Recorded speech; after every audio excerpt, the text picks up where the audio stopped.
Okay, चलिए तो फिर एक चीज़ तो माननी पड़ेगी, वो ट्रम्प टेंट्रम हमारे ऊपर हावी पड़ रहा है। वीरूषा, गुड आफ्टरनून। और गुड मार्केट के आफ्टरनून। लिए एक ख़राब दिन। और आज एक रिस्क बन रहा है इस फ्रेश ब्रेकडाउन का। उस पर मैं आता हूँ बाद में, खैर। लेकिन जैसे मैं कह रहा हूँ, एक जो हमने एक वाइब बनाया, अगर वो प्ले कर दें, क्योंकि अब मार्केट में क्लियरली ये एक बड़ा फैक्टर और हमको आज यही इम्पैक्ट कर रहा है। खासतौर से आप महिंद्रा एंड महिंद्रा का इंटरडे चार्ट देखिए या फिर निफ्टी ऑटो का इंटरडे चार्ट देखिए, तो अब मार्केट के लिए डर यही होगा कि क्या आगे जाकर ऐसे और सेक्टर्स एक एक करके इन पर इम्पैक्ट आएगा। खैर एनीवे, उस पर बात करेंगे। लेकिन निफ्टी, एक प्रॉब्लम यह है कि ताज़ा ब्रेकडाउन के यहाँ सेंस बन रहे हैं। रीसेंट लोज की तरफ बढ़ते हुए हम 22,754। आज मिड कैप में वापस पेन बढ़ा, वो थोड़ा सा प्रॉब्लम हुई, क्योंकि 3 दिन तक अच्छी बाइंग थी मिड कैप में। आज सुबह भी बाइंग थी मिड कैप में, उसके बाद वापस पेन आई। और जैसा हमने कहा, ऑटो शेयरों में सबसे ज़्यादा दिक्कत एम में टॉप निफ्टी लूज़र, वो जो नई ईवी पॉलिसी है उसके डर की वजह से कि उस पर क्या इम्पैक्ट होगा, ऑटो स्टॉक्स में गिरावट आई। खैर इस पर ही बात करेंगे, लेकिन देखते हैं 1.5 घंटा कैसे रहता है मार्केट के लिए। Shreya, good afternoon. Good afternoon sir. बिल्कुल देखने वाली बात होगी कि 1.5 घंटे में जो पिछले कुछ दिन से हम देख रहे थे ट्रेडिंग सेशन में एक रिवाइवल आता है कि नहीं, आज भी उस सेशन में आएगा कि नहीं, वो देखने वाली बात होगी। लेकिन जिस तरीके से सर 22,800 का लेवल तोड़ा है निफ्टी ने, अब कैसा लग रहा है टेक्सचर आपको मार्केट का? अब कौन से लेवल्स इंपॉर्टेंट लग रहे हैं? ये श्रेया, एक चीज़ जो हम बार बार कह रहे थे कि ये जितनी बार ये लेवल टेस्ट होगा उतनी बार वो दीवार वीक होगी और इवेंचुअली वो टूटेगी। तो उसमें तो कोई डाउट किसी को होना नहीं चाहिए था कि ये दीवार टूटेगी। और यही कारण ये भी था कि आज सुबह ने एक और भी बात भी कही थी कि मिड कैप में जो रैली है ना, वो ठीक है, अब अच्छी लग रही है, लेकिन ऐसा बहुत कम होता है कि निफ्टी ना रिकवर करे और मिड कैप रिकवर होते रहें। तो कहीं ना कहीं दो में से एक चीज़ तो होती है, तो वो अब मिड कैप भी आज गिर गए। खैर एनीवे, सिंस आपने निफ्टी की पहले बात की, देखिए निफ्टी के लिए ना 2 लेवल्स हैं, वो बहुत क्रूशियल है उनको होल्ड करना। 22,725 इंट्राडे में जो मंडे का लो था, और 22,800 क्लोजिंग बेसिस पर, क्योंकि अब तक हम 22,800 के ऊपर बंद हो रहे हैं, तो बंद एटलीस्ट हम 22,800 के नीचे नहीं हो रहे हैं। अगर हम इन लेवल्स के नीचे फिसले तो मेरा मानना यह है कि फिर शायद थोड़ी सी हो सकता है कि गिरावट और बढ़ जाए। और एक चीज़, पोजिशनल लॉन्ग ना लें इस मार्केट में। रिकवरी पर भी पोजिशनल लॉन्ग लेने से बचें इस मार्केट में। ये मार्केट का बड़ा ट्रेंड अभी भी ख़राब है, बड़ा ट्रेंड अभी भी सेल ऑन रैली का है। 23,250 के ऊपर जब तक हम बंद ना हो तब तक निफ्टी का ट्रेंड जो है वो कमज़ोरी रहेगा। और निफ्टी में ट्रेड एक ही है, जैसी तेज़ी नाकाम हो वहाँ सेल करें। हाँ, ये ज़रूर हुआ कि बीच बीच में मार्केट ने आपको 22,800 से एक बाय ट्रेड दिए। हो सकता है आज फिर समहाउ प्ले आउट हो जाए वो और आप फिर एक बार 22,800 22,900 तक पहुंच जाएं। ये पॉसिबिलिटी हमेशा रहती है मार्केट में, लेकिन वो सिर्फ इंट्राडे में। पोजिशनली मार्केट काफ़ी वीक हो चुकी है। बैंक निफ्टी की जहाँ तक बात है, बैंक निफ्टी ने परसों की रैली के बाद जिस तरीके से कल और आज का बार बनाया है वो बहुत नेगेटिव है, और एक तरीके से हम वापस अब रिसेंट लोज की तरफ बढ़ रहे हैं। और एफआई की जो कल सेलिंग आई उससे थोड़ा सेंटीमेंट खराब हुआ था बैंक निफ्टी का। और अगर 48,500 के नीचे हम फिसले तो मुझे लग रहा है कि 48,000 भी पॉसिबल है। तेज़ी के लिए मुझे लग रहा है कि 50,000 के ऊपर निकलना और उसके ऊपर टिकना बैंक निफ्टी के लिए ये ज़रूरी होगा। वीरू के पास चलते हैं और इंडिविजुअल स्टॉक स्पेसिफिक एक्शन जानते हैं। Veeru, good afternoon. Good afternoon Anuj. Action जो है वो अब रिएक्शन में बदल गया अनुज, क्योंकि ज़्यादातर जो स्टॉक्स है ना, आज शॉर्टिंग काफ़ी वीकनेस है। अभी देखिए, मैं देख रहा था फार्मा स्पेस के कुछ कैंडिडेट्स। अब देखिए एमएनएम को मैं क्या नेगेटिव साइड में प्लेस करूँ अनुज, ऑलरेडी प्राइस डैमेज काफ़ी हो चुका है। लेकिन जो स्टॉक्स अपनी मल्टी मंथ रेंज को वायलेट कर रहे हैं उसमें जरा प्लीज़ दिखाइए ग्रैनुअल्स। आपकी स्क्रीन पे आएगा 506.50 पे डे लो पर ट्रेड करता हुआ, और यहाँ पे पहले ही एक रेंज जो मेंटेन थी अगस्त 2024 से वो वायलेट हुई। अब एक छोटे से टाइम फ्रेम में अगर आप देखें, यानी 7 फरवरी से अभी तक के प्राइस पैटर्न को कंसिडर करूं तो इट्स इन्वर्टेड फ्लैग। तो थोड़ा रिस्क कैनवल्स में प्लीज़ जरा इसका ओआई रखिएगा। डॉक्टर साहब एक बार फिर आप क्वांटम ऑफ शॉर्टिंग देखिए अनुज, 8.5 सवा 8 लाख शेयर जुड़े 5% अगर आप देखें तो यहाँ पर ओआई बिल्डअप हुआ है। तो ह्यूज बिल्डअप यहाँ पे शॉर्ट साइड पे, और लॉन्ग अनवाइंडिंग भी होती हुई। उसके बाद लेके आइए आप जरा प्लीज़ एक बार, अभी अभी जहाँ पे प्राइस डैमेज हो रहा है उसमें मैं जिक्र करूँगा एसआरएफ का। ये भी डे लो पे जाता हुआ अपने 20 डे को ऑलमोस्ट बीच करता हुआ डे लो की तरफ बढ़ता हुआ, और आप ओआई देखिए 48,750 प्रेशर यहाँ पे पड़ रहा है। फिर एक स्टॉक रखिए, आपकी स्क्रीन पे आएगा, और वो है KPIT technologies. Mid cap IT में since Nifty IT decisively trade करता हुआ 200 के नीचे, huge pressure, 30,000 share open interest में जुड़े। शॉर्टिंग स्पेशली 12 बजे के बाद से काफ़ी इस स्टॉक में हुई है, तो नजर रखिएगा। पॉकेट्स बहुत सारी हैं अनुज, बट अभी 2-3 स्टॉक्स का जिक्र कर सकता हूँ अनुज। लेकिन अनुज, जो सुबह हम बात कर रहे थे निफ्टी आईटी नया रिस्क, मिड कैप की बात हुई, स्मॉल कैप की बात हुई, बैंक निफ्टी का ना चलना, लेकिन आज का सबसे बड़ा प्राइस डैमेज आईटी में भी हुआ। यानी हमारे पास दो धारी तलवार थी आज, एक तरफ ऑटो और एक तरफ आईटी है। बिल्कुल वीरू, देखिए आईटी की जहाँ तक बात है, आज हमने वो जो मैं सिंपल मूविंग एवरेज देखता हूँ 40 550, अब उसको ब्रेक कर दिया। अब अगर उसके नीचे सेटल हो गए और 2-3 दिन तो दिक्कत बढ़ेगी। आई थिंक मार्केट को अब फिर यही लग रहा है कि क्या अब अगला टारगेट आईटी होगा। वैसे भी एक और चीज़ है, इतना डॉलर रुपये में वीकनेस आई उसके बावजूद आईटी नहीं चला, तो मतलब कुछ तो मार्केट अब फियर कर रहा है कि आगे जाके आईटी में थोड़ी दिक्कत बनेगी। प्लस जैसा हमने एक बार डिस्कस पहले भी किया था कि जब नॉर्मली साल बदलता है उसमें जो पिछले साल के 2-3 आउट परफॉर्मिंग सेक्टर्स होते हैं वो थोड़ा सा प्रॉफिट बुकिंग देखते हैं। आपने ऑलमोस्ट यही ट्रेंड फार्मा में भी देखा था और ऑलमोस्ट अब यही ट्रेंड कुछ हद तक आईटी में भी देख रहे हैं। मेरा ये मानना है कि जो आईटी कंपनीज की कमेंट्री थी वो बहुत बुलिश थी पिछले क्वार्टर वाली, और आई थिंक ये जो वीकनेस है ये शायद आपको एक मौका प्रोवाइड करेगी। अगर आपने पिछली रैली मिस कर दी थी तो उसमें purely as an investor, as a trader तो आपको स्क्रीन को रिस्पेक्ट करना है, लेकिन हाँ वीकनेस तो है। चलिए श्रेया के पास चलते हैं आज के ट्रेंडिंग काउंटर्स के लिए। श्रेया बताइए।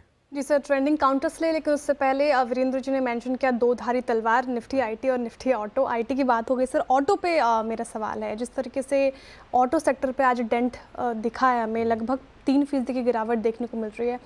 स्पेशली आप महिंद्रा एंड महिंद्रा का स्टॉक देखें सर, इसमें सबसे ज़्यादा डेंट 7% के करीब गिर गया आज के सत्र में, और 7 महीने में सबसे ज़्यादा डेंट आज ही पड़ता हुआ दिखा है। एक सवाल ये कि पूरा ऑटो सेक्टर आपको फिलहाल कैसे लग रहा है? क्या ये टेस्ला की एंट्री की वजह से है या फिर ईवी पॉलिसी को लेकर जो समीकरण हमें बनते नजर आ रहा है उसकी वजह से है? क्या करना चाहिए ऑटो सेक्टर में, स्पेशली महिंद्रा एंड महिंद्रा? बिल्कुल, देखिए इसमें कोई डाउट नहीं है कि ईवी पॉलिसी की डर की वजह से ये स्टॉक्स फिसलें, और आज इसीलिए जब हमने सुबह के शो की शुरुआत की थी तो सबसे पहले इसको हमने एक नंबर 1 टॉपिक डिस्कस किया था। आज इनफैक्ट मैंने शो की शुरुआत ही इस टॉपिक के साथ की थी क्योंकि मुझे लग रहा था कि आज की सबसे बड़ी स्टोरी यही है। देखिए हो क्या रहा है ना श्रेया, इस समय मार्केट का सेंटीमेंट इतना ख़राब है कि हर कुछ सेंटीमेंट के हिसाब से काम कर रहा है। ऐसा नहीं है कि आप कल ऑर्डर करेंगे और आपको परसों आपके दरवाजे पर टेस्ला आ जाएगी, पहली बात। दूसरी बात, पॉलिसी पढ़िए, बहुत क्लियरली लिखा है उसमें क्या क्या रिक्वायरमेंट्स हैं, और प्रीमियम व्हीकल भी पहले कुछ साल तक सिर्फ 8,000 आप इंपोर्ट कर पाएंगे, जबकि हम बात कर रहे हैं जो भारत के इनकम्बेंट्स प्लेयर हैं वो महीने की 2-2 लाख गाड़ियाँ, 1.5 लाख गाड़ियाँ बेचते हैं। लेकिन दिक्कत यह है कि सेंटीमेंट इस समय बहुत ख़राब है, और सेंटीमेंट ख़राब है इसकी वजह से टेस्ला की एंट्री से वो एक इम्पैक्ट पड़ रहा है। और M&M के लिए कुछ ऐसा नहीं कि कुछ बहुत बदल रहा है, फ्रैंकली मुझे नहीं लगता, बाकी आगे जाके पता चलेगा। और एक बात बताऊँ मैं आपको, हमें ऑटो में सबसे बड़ा एग्जांपल है मारुति। जब मारुति के कंपटीशन में इतनी नई नई गाड़ियाँ आई थी, सबने कहा था कि मारुति खत्म हो जाएगी, मारुति वहाँ से 100 गुना हो गई। तो ये जब भी नया प्लेयर आता है तो इनकम्बेंट्स को इवेंचुअली एक फ़ायदा देता है। अब ये चीज़ आपको आज ख़राब लगेगी, और आज हमने सुबह बात भी की थी कि आज महिंद्रा प्रेशर आएगा, लेकिन आगे जाते हुए 1 साल के बाद आपको रियलाइज़ होगा कि शायद वो बाइंग अपॉर्चुनिटी थी ये, लेकिन अभी नहीं लगेगा आपको। अभी तो खैर स्टॉक्स डाउन है, और आज तो खैर ट्रेडिंग में ही पैसा बना होगा M&M में, शॉर्ट साइड में, उसमें कोई डाउट नहीं है मुझे।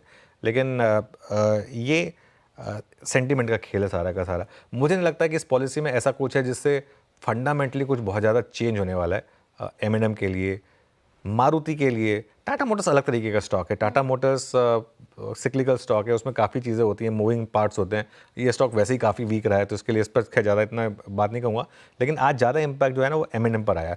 एक रीज़न M&M के इम्पैक्ट का ये भी है कि M&M एक ऐसा स्टॉक था जो काफ़ी स्ट्रॉन्ग था, गिरा नहीं था इस पूरी की पूरी बेयर मार्केट में। देखिए M&M 6 महीने में भी -3.6%, मतलब अगर आज का हटा दें तो गेन में ही था, तो उस हिसाब से M&M ने वैसे भी गेन किया था। तो शायद एक एक्सक्यूज़ मिल गया लोगों को, एक बहाना मिल गया स्टॉक को बेचने का। लेकिन एज सच मुझे नहीं लगता कि ये ऐसा ट्रिगर है जिसकी वजह से स्टॉक की डी रेटिंग हो जाएगी, ये मुझे नहीं लगता। चलिए अब आगे बढ़ते हैं शो में। जी सर, अब ट्रेंडिंग स्टॉक्स लेते हैं। जिस तरीके से बाजार में बिकवाली हावी है, शुरुआत करते हैं मंदी के ट्रेंडिंग स्टॉक्स के साथ। अभी आपकी स्क्रीन पर आएगा, देखिए महिंद्रा एंड महिंद्रा शुरुआत में अभी डिस्कस कर रहे थे, कल तेजी थी इसमें और आज मुनाफा वसूली देखने को मिली 6% से ज़्यादा लुढ़का। टाटा मोटर्स 2.5% से ज़्यादा की गिरावट, विप्रो भी इस लिस्ट में शामिल है, 2.5% टूट कर रहा है कारोबार। BPCL देखिए यहाँ पे भी तगड़े डेंट पड़ता हुआ 2.5% से ज़्यादा टूट गया। इनफैक्ट IT पैक्स के भी कुछ काउंटर्स दिखेंगे आपको, साइंट टूट गया 7.25% के करीब। इप्का लैब्स में मुनाफा वसूली 5.5% से ज़्यादा। बायोकॉन देखिए 4.5% का तगड़ा डेंट। टीवीएस मोटर पे भी बिकवाली हावी 4.5% से ज़्यादा गिरकर कर रहा है कारोबार। लेकिन गिरते बाजार में कुछ ऐसे स्टॉक्स जिसमें अच्छी खरीदारी भी देखने को मिल रही है। मेटल पैक से आपको कुछ स्टॉक्स दिखेंगे। टाटा स्टील, हिंडाल्को देखिए अच्छी तेजी इसमें देखने को मिल रही है, 2.25% करीब यहाँ पे खरीदारी होती हुई। आयशन मोटर्स देखिए ऑटो सेक्टर का एक पैक कल भी तेज था, परसों भी, इनफैक्ट आज भी इसमें खरीदारी देखने को मिल रही है। 1.5% उछलकर कारोबार कर रहा है। एल&टी में भी अच्छी तेजी 1.5% करीब देखने को मिल रही है। यहाँ पे देखिए एल&टी टेक सर्विसेज भी यहाँ पे 4% तेज हो गया। सेल में खरीदारी 2.5% कल डिस्कस भी कर रहे थे। नैल्को 3.5% इनफैक्ट तेज होकर कारोबार कर रहा है। और केईआई इंडस्ट्रीज ब्रोकरेज रिपोर्ट्स पे बुलिश 3% से ज़्यादा चढ़कर कर रहा है कारोबार। चलिए अब हम अपने पैनल से आपको मिलवाते हैं। फंडामेंटल राय देने के लिए हमारे साथ एयूएम कैपिटल के राजेश अग्रवाल जी जुड़े हैं। टेक्निकल कॉल्स देंगे हमें राजेश सातपुते जी, मानस जायसवाल, अमित सेठ, रचना वैद्य, कविता जैन और स्नेहा सेठ जी। 2:20 पर यतिन बताएंगे बाजार में एफआईज की क्यों बढ़ी बिकवाली। साथ ही 2:25 पर समझेंगे कैसे हो सकती है नई ईवी पॉलिसी। साथ ही इस पर खास चर्चा के लिए हमारे साथ जुड़ेंगे जेबीएम ऑटो के vice chairman and MD Nishant Arya ji. 2:45 पर मिताली बताएंगी इस साल कौन से आईपीओ पर रहेगी नजर। साथ ही 2:50 पर मार्केट बिग वॉइस में हमारे साथ होंगे एक्सिस सिक्योरिटीज के सीआईओ नवील कुलकर्णी जी। 3:05 पर हम यतिन से जानेंगे डीलिंग रूम चेक। 3:10 पर अनुसार से लेंगे कल के लिए स्ट्रैटेजी। साथ ही 3:15 पर लेंगे बीटीएसटी एसटीबीटी कॉल्स। चलिए हमारा पैनल तैयार है और ट्रेड्स की शुरुआत करते हैं। गुड आफ्टरनून रचना जी, आपसे शुरुआत करते हैं। बताइए क्या ट्रेड होगी? जी गुड आफ्टरनून। और इस वक्त के लिए काफी सारे ट्रेड्स हैं, लेकिन एक अगर चूज करना है तो I choose max health. Max health के फ्यूचर्स को हम शॉर्ट करेंगे और यहाँ पे 1009 पे प्राइस है। अगर ये 1025 के नीचे रहेगा तो ये काउंटर डाउन साइड पे 990 तक जा सकता है। सो 990 का टारगेट एंड 1025 का stop loss for a short trade. Okay, 1009 पे max health care short trade. Shorting देखिए 3-4% बिल्डअप हुआ है वही का। स्नेहा जी गुड आफ्टरनून, आपका trade? Very good afternoon, Virendra ji, and the other panel member also. मेरा काउंटर जो है वो सेल के लिए again it is United Spirits. यहाँ पे अगर आप देखें तो काफी अच्छा करेक्शन है। This week it is down nearly 4%। आज अगर आप देखें तो यहाँ पर और करेक्शन है। इनफैक्ट आप देख रहे हैं काफी अच्छी कॉल राइटिंग हो रही है on the higher side. So I would suggest कि यहाँ पे सेल किया जाए with a strict stop loss around 1350 और जो पोटेंशियल टारगेट रहेगा दैट विल बी अराउंड 1240। के स्टॉप लॉस के साथ यूनाइटेड स्पिरिट्स में बिकवाली के राय फिलहाल। मानस जी गुड आफ्टरनून, आप क्या पिक कर रहे हैं? गुड आफ्टरनून श्रेया जी। तो देखिए टाटा स्टील में खरीदारी करने की राय रहेगी। यहाँ पर higher tops higher bottoms clearly दिख रहे हैं। आज एक प्राइस ब्रेकआउट देखने को मिला, अपने 100 मूविंग एवरेज के ऊपर स्टॉक निकला। तो टाटा स्टील में 138 के स्टॉप लॉस से खरीदारी करने की राय रहेगी। 147 तक के टारगेट देखने को मिल सकते हैं। 147 तक के टारगेट पॉसिबल है। अगर चाहें तो 140 वाला कॉल ऑप्शन जो ₹2.35 पे ट्रेड हो रहा है, वहां पर ₹1 के स्टॉप लॉस से इस ऑप्शन में खरीदारी की जा सकती है और ₹7 के टारगेट सेट किए जा सकते हैं। ओके, टाटा स्टील में बाय कॉल इस समय। चलिए कुछ तो स्टॉक्स हैं जहाँ बाय कॉल्स भी आ रही हैं। कविता जी गुड आफ्टरनून, आपकी trade? Very good afternoon Anuj जी, गुड आफ्टरनून एवरीवन। वेल मेरा ट्रेड शॉर्ट साइड होगा। मुझे लगता है पीएसयू बैंक से बैंक ऑफ बड़ौदा अंटिल ये काउंटर 213 के ऊपर नहीं निकलता है, मुझे लगता है यहाँ सेलिंग प्रेशर फर्दर एग्रीवेट हो सकता है। As on a daily chart आप देखें ये एक जो कैंडल फॉर्मेशन बन रहा है वो बेरिश हार्मी फॉर्मेशन बनता हुआ दिख रहा है। सो मुझे लगता है 204 के टारगेट के लिए 204 202 के टारगेट्स पॉसिबल हो सकते हैं। 213 के ऊपर जब तक काउंटर नहीं निकलता है सेलिंग करता है। Okay, bank of Baroda sell 210 पे। और राजेश सतपुते जी के पास चलते हैं। राजेश जी गुड आफ्टरनून, आपका ट्रेड इस वक्त का? Good afternoon Viren and good afternoon everyone. Viren देखिए मेरी नजर है कमिंस इंडिया पे। आप इसका अगर डेली चार्ट देखें तो 2-3 चीजें अच्छी लगती है। एक तो डबल बॉटम लगता है, पॉजिटिव डाइवर्जेंस है और 10 और 20 डे में के ऊपर ये कंसोलिडेट कर रहा है। सुबह से ये स्ट्रांग है, ग्रीन में है, तो इसलिए मैंने कमिंस इंडिया को चुना है। मेरा स्टॉप लॉस रहेगा 2810 का और जो स्विंग ट्रेडिंग है उसका टारगेट रहेगा करीबन 2900 से लेके 2920। बाई साइड की ट्रेड राजेश सातपुते जी की तरफ से आते हुए। राजेश अग्रवाल जी क्या लग रहा है आपको, जैसा मूड माहौल देखने को मिल रहा है बाजार में, कोई स्टॉक्स आपको पसंद आ रहे हैं फिलहाल? Very good afternoon. Good afternoon Shreya. Good afternoon Anuj ji, Virendra ji, panel में जो मित्रगण है सबको नमस्कार। गुड माहौल पिछले 2 दिन से थोड़ा सा बेहतर हुआ है कह सकता हूँ, जहाँ मिड कैप में वापस से थोड़ी बहुत खरीदारी आई है, कुछ HNI इंटरेस्ट भी जानने लगे हैं। तो आई होप कि ये जो 22,800 का लेवल्स अभी अनुज जी बता रहे थे वो मेंटेन हो, और ये रिकवरी जो है भले ही स्लो एंड स्टेडी हो, चलती रहे। दिक्कत एफओआई की बिकवाली की तरफ से जो सब हम जानते हैं। स्टॉक की बात की जाए तो मुझे लगता है कि इस तरीके की जो गिरावट आई है और मार्केट में मूड एकदम बिगड़ा हुआ है, तो जो लार्ज कैप के अच्छे स्टॉक है जहां हमने गिरावट देखी है और अच्छे परफॉर्म कर सकते हैं, वहां पे थोड़ा ध्यान देना चाहिए, और इस वजह से हमने लार्सन को चुना है।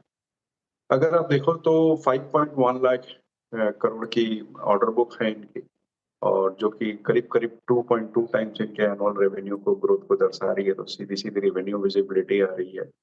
करीब करीब 40% ऑर्डर इंटरनेशनल है, और जिसमें भी एक बड़ा तबका यूनाइटेड अरब यूएई से है।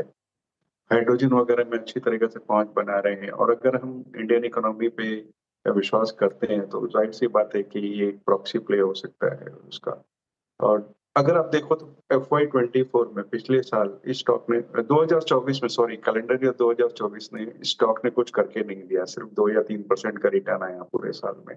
और अभी मुझे लगता है कि आने वाले दिनों में कम से कम 3800-3900 रुपए तक आने की दमखम रखता है अपने ऑर्डर बुक्स वगैरह की और एग्जीक्यूशन कैपेसिटीज को लेकर के। तो 6 महीने का कम से कम व्यू रखें और यहाँ पे खरीदारी के साथ रहें। ओके, LNT में 3318 पे आपका बाय कॉल है। सारे ट्रेड्स हो चुके हैं यहाँ पर, और चाहे वो ये स्टॉक स्पेसिफिक शॉर्ट्स कॉल थी, USL पे शॉर्ट कॉल थी यहाँ पर, और एक हो गई शॉर्ट कॉल आपकी मैक्स हेल्थ केयर पर। LNT बाय है, याद रखिएगा, ये डे पर्सपेक्टिव नहीं है, ये पोजिशनल बाय है। अच्छा, कुछ स्टॉक्स जो कि आज सुबह से ही स्ट्रॉन्ग मोड में है, एक दो उनकी बात कर लेते हैं, फिर उसके बाद थोड़ा सा शॉर्ट ट्रेड्स के बारे में आएंगे, बात करेंगे। आज सुबह से आप लेके आइए एक बार जरा प्लीज़ LNT टेक्नोलॉजी सर्विसेज 4% ऊपर against all odds. Nifty IT collapse होता है, बट स्ट्रेंथ यहाँ पर है। आज मेटल्स में काफ़ी अच्छी खासी स्ट्रेंथ है। Look at SAIL, Tata Steel, Hindalco, सबसे ऊपर लेके आइए आप हिंडाल्को। और इस पैनल ने मुझे याद है अच्छी तरीके से 3 दिन से इसको बहुत बखूबी खेला भी है। मानस हिंडाल्को सर मेटल्स में बीते 3 दिन में पावर के साथ अच्छी शॉर्ट कवरिंग, फिर फ्रेश बाइंग। एक बार OI रखिएगा स्क्रीन पे प्लीज़। मानस, इस एनवायरनमेंट में जब निफ्टी कोलैप्स हो रहा है, क्या मेटल्स में एक दो लॉन्ग कॉल लेनी चाहिए? क्या ये जो जिसे कहते हैं ना, रिलेटिव स्ट्रेंथ सडनली विजिबल है इस स्पेस में, उसको प्ले कैसे करें? देखिए, जितने भी मेटल काउंटर्स हैं उसमें पिछले 3 दिन से देखेंगे तो आप वहां पर बाइंग इंटरेस्ट लगातार देखने को मिल रहा है। कुछ में रिवर्सल के साइन देखने को मिल रहे हैं, कुछ में कंसोलिडेशन के बाद फ्रेश ब्रेकआउट देखने को मिल रहे हैं, और उन्हीं में से एक हिंडाल्को है जहां पर स्टॉक ने हायर टॉप हायर बॉटम्स का कंफर्मेशन दिया, अपने 200 मूविंग एवरेज के ऊपर निकला। 3 दिन की रैली हो गई, तो मैं करंट लेवल्स पे रिकमेंडेशन मेरा नहीं है, मेरा रिकमेंडेशन डिप पे है। अगर कोई डिप मिले तो यहाँ पर खरीदारी करिए। 624 का स्टॉप लॉस लगाइए और 675 के टारगेट सेट किए जा सकते हैं हिंडाल्को में। मेटल क्षेत्र में दूसरे स्टॉक अगर आप देखें तो नैल्को, सेल, ये 2 स्टॉक ऐसे हैं जहां पर अभी रैली स्टार्ट हुई है, तो यहाँ पर आप स्टॉक पिक कर सकते हैं। और मैंने थोड़ी देर पहले टाटा स्टील पे एक रिकमेंडेशन दिया है, तो वो क्योंकि वहां पर एक फ्रेश ब्रेकआउट है, इसलिए वहां बिल्कुल खरीदारी की जा सकती है। चलिए, तो ये इस समय बिल्कुल टाटा स्टील पे मानस की ट्रेड भी थी। ये हो गई मेटल्स पे व्यू। भारतीय बाजारों की गिरावट की लेकिन एक बड़ी वजह रही है FIS की ज़ोरदार बिकवाली। लेकिन सवाल ये है कि अगर FIS भारत में बिकवाली कर रहे हैं तो पैसा डाल कहाँ रहे हैं? इसकी रिसर्च कर के जुड़े हमारे साथ यतिन मोटा, और यतिन के साथ कंचन भी जुड़े हैं। इनसे समझेंगे कि फरवरी में अब तक भारतीय मार्केट में कैसा रहा FIS का एक्शन। लेकिन पहले चलते हैं यतिन के पास। और यतिन, मैंने एक रील देख रहा था, एक बहुत फेमस कॉमेडियन है गौरव कपूर, आई थिंक, पता नहीं कितने लोगों ने वो रील देखी है। तो वो बता रहे थे कि देखिए, जब मार्केट में पहले का एक्शन था और अब का एक्शन है उसमें, तो पहले ये बोलते थे कि FD में मत डालिए, गोल्ड में मत डालिए, इसमें मत डालिए, लैंड में मत डालिए, सिर्फ मार्केट में लगाइए। अब थोड़ा मार्केट में भी डालिए, थोड़ा स्टॉक, थोड़ा लैंड में डालिए, थोड़ा तकिए के नीचे भी रखिए, थोड़ा गुल्लक में भी रखिए, थोड़ा अलमारी में भी रखिए, थोड़ा अपने बच्चों को भी दीजिए। FIS क्या कर रहे हैं? पैसा इंडिया से तो सारा निकाल दिया, डाल कहाँ रहे हैं? तो देखिए, अगर हम 2025 साल यानी पिछले 1.5 महीने की बात करें तो FIS ने भारत में लगभग 1,20,000 करोड़ रुपए के शेयर्स बेचे हैं कैश मार्केट में, और सामने डोमेस्टिक इंस्टीट्यूशन इन्वेस्टर्स ने 1,26,000 करोड़ का माल खरीदा है। अब क्वेश्चन ये है कि अगर एफआई जितना बेच रहा है उतना डोमेस्टिक अगर खरीद रहे हैं तो बाजार क्यों 5% नीचे है पिछले 1.5 महीने में? रीज़न काफ़ी सिंपल है, एफआई ने काफ़ी अपनी होल्डिंग कम की है भारतीय शेयर्स में, फ्रंटलाइन शेयर्स में, और एफआई होल्डिंग जो है 11 मंथ लो पे आती हुई आपको नज़र पड़ी है। ग्लोबली बहुत बड़ा डाइवर्जेंस है। भारत अगर आप देखें पिछले 6 महीने का परफॉर्मेंस, 1 महीने का performance, year to date performance, तो सबसे अंडर परफॉर्मिंग मार्केट है, क्योंकि फ्लोज जो है अब चाइना की तरफ और दूसरे इमर्जिंग मार्केट्स की तरफ जा रहे हैं। अगर हम ब्लूमबर्ग का डेटा बिलीव करें जो इन्होंने कंपाइल किया है, तो YTD यानी जो जनवरी से अभी तक का जो इन्फ्लो है चाइना में वो लगभग $10 बिलियन का है।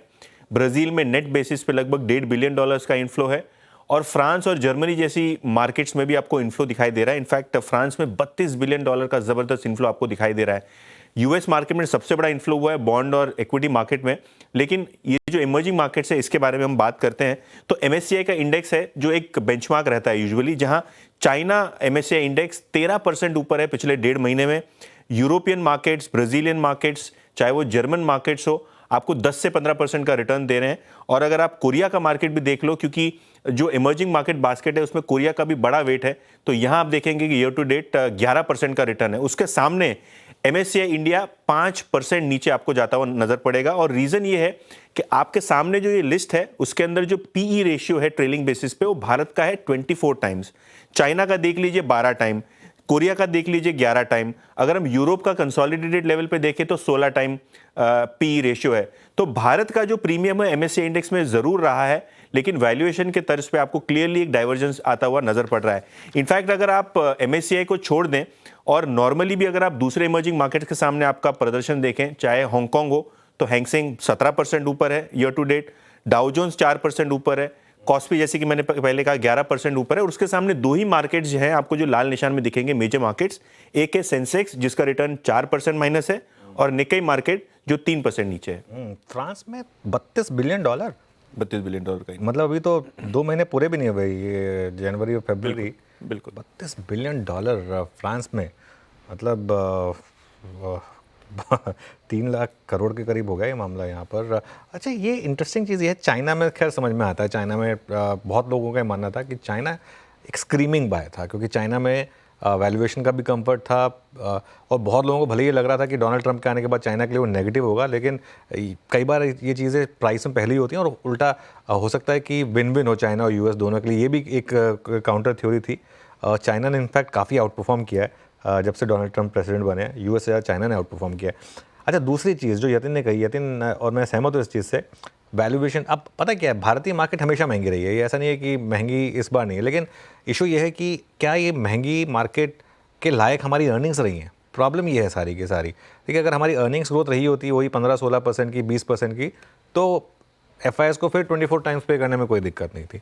और एक चीज़ में ऐड कर लीजिए, करेंसी फैक्टर, करेंसी की जो इतनी बेतहाशा वॉलेटिलिटी रही है वो भी एक बहुत बड़ा फैक्टर रहा है। तो ये 3-4 रीजंस हैं श्रेया, जो थोड़ा सा मैं सोचा कि ऐड ऑन करूँ।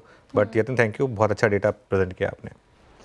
ठीक है, तो बहुत अच्छा डेटा। लेकिन अब कंचन भी एक डेटा लेके आई है, फरवरी में FIs ने क्या खरीदा है वो बताने के लिए। बताइए कंचन जी। अगर फरवरी की बात करें, 1 फरवरी से लेके 15 फरवरी तक जो FIs ने उन्होंने करीबन 16 जो सेक्टर्स है उसमें करीब 26,000 करोड़ की बिकवाली की है। और जो सबसे ज्यादा बिकवाली हावी है वो देख लेते हैं कि कहां पे है। अगर आप फाइनेंशियल सर्विसेज देखें तो 1 से लेके 15 फरवरी तक, यानी कि केवल 15 दिनों के अंदर यहां पे 5,500 करोड़ की हमें बिकवाली होती हुई दिखाई दी है। FMCG सेक्टर भी कहीं पीछे नहीं छूटा है, बिकॉज यहां पे भी 4,500 करोड़ का हमें आउटफ्लो होता हुआ दिखाई दिया है।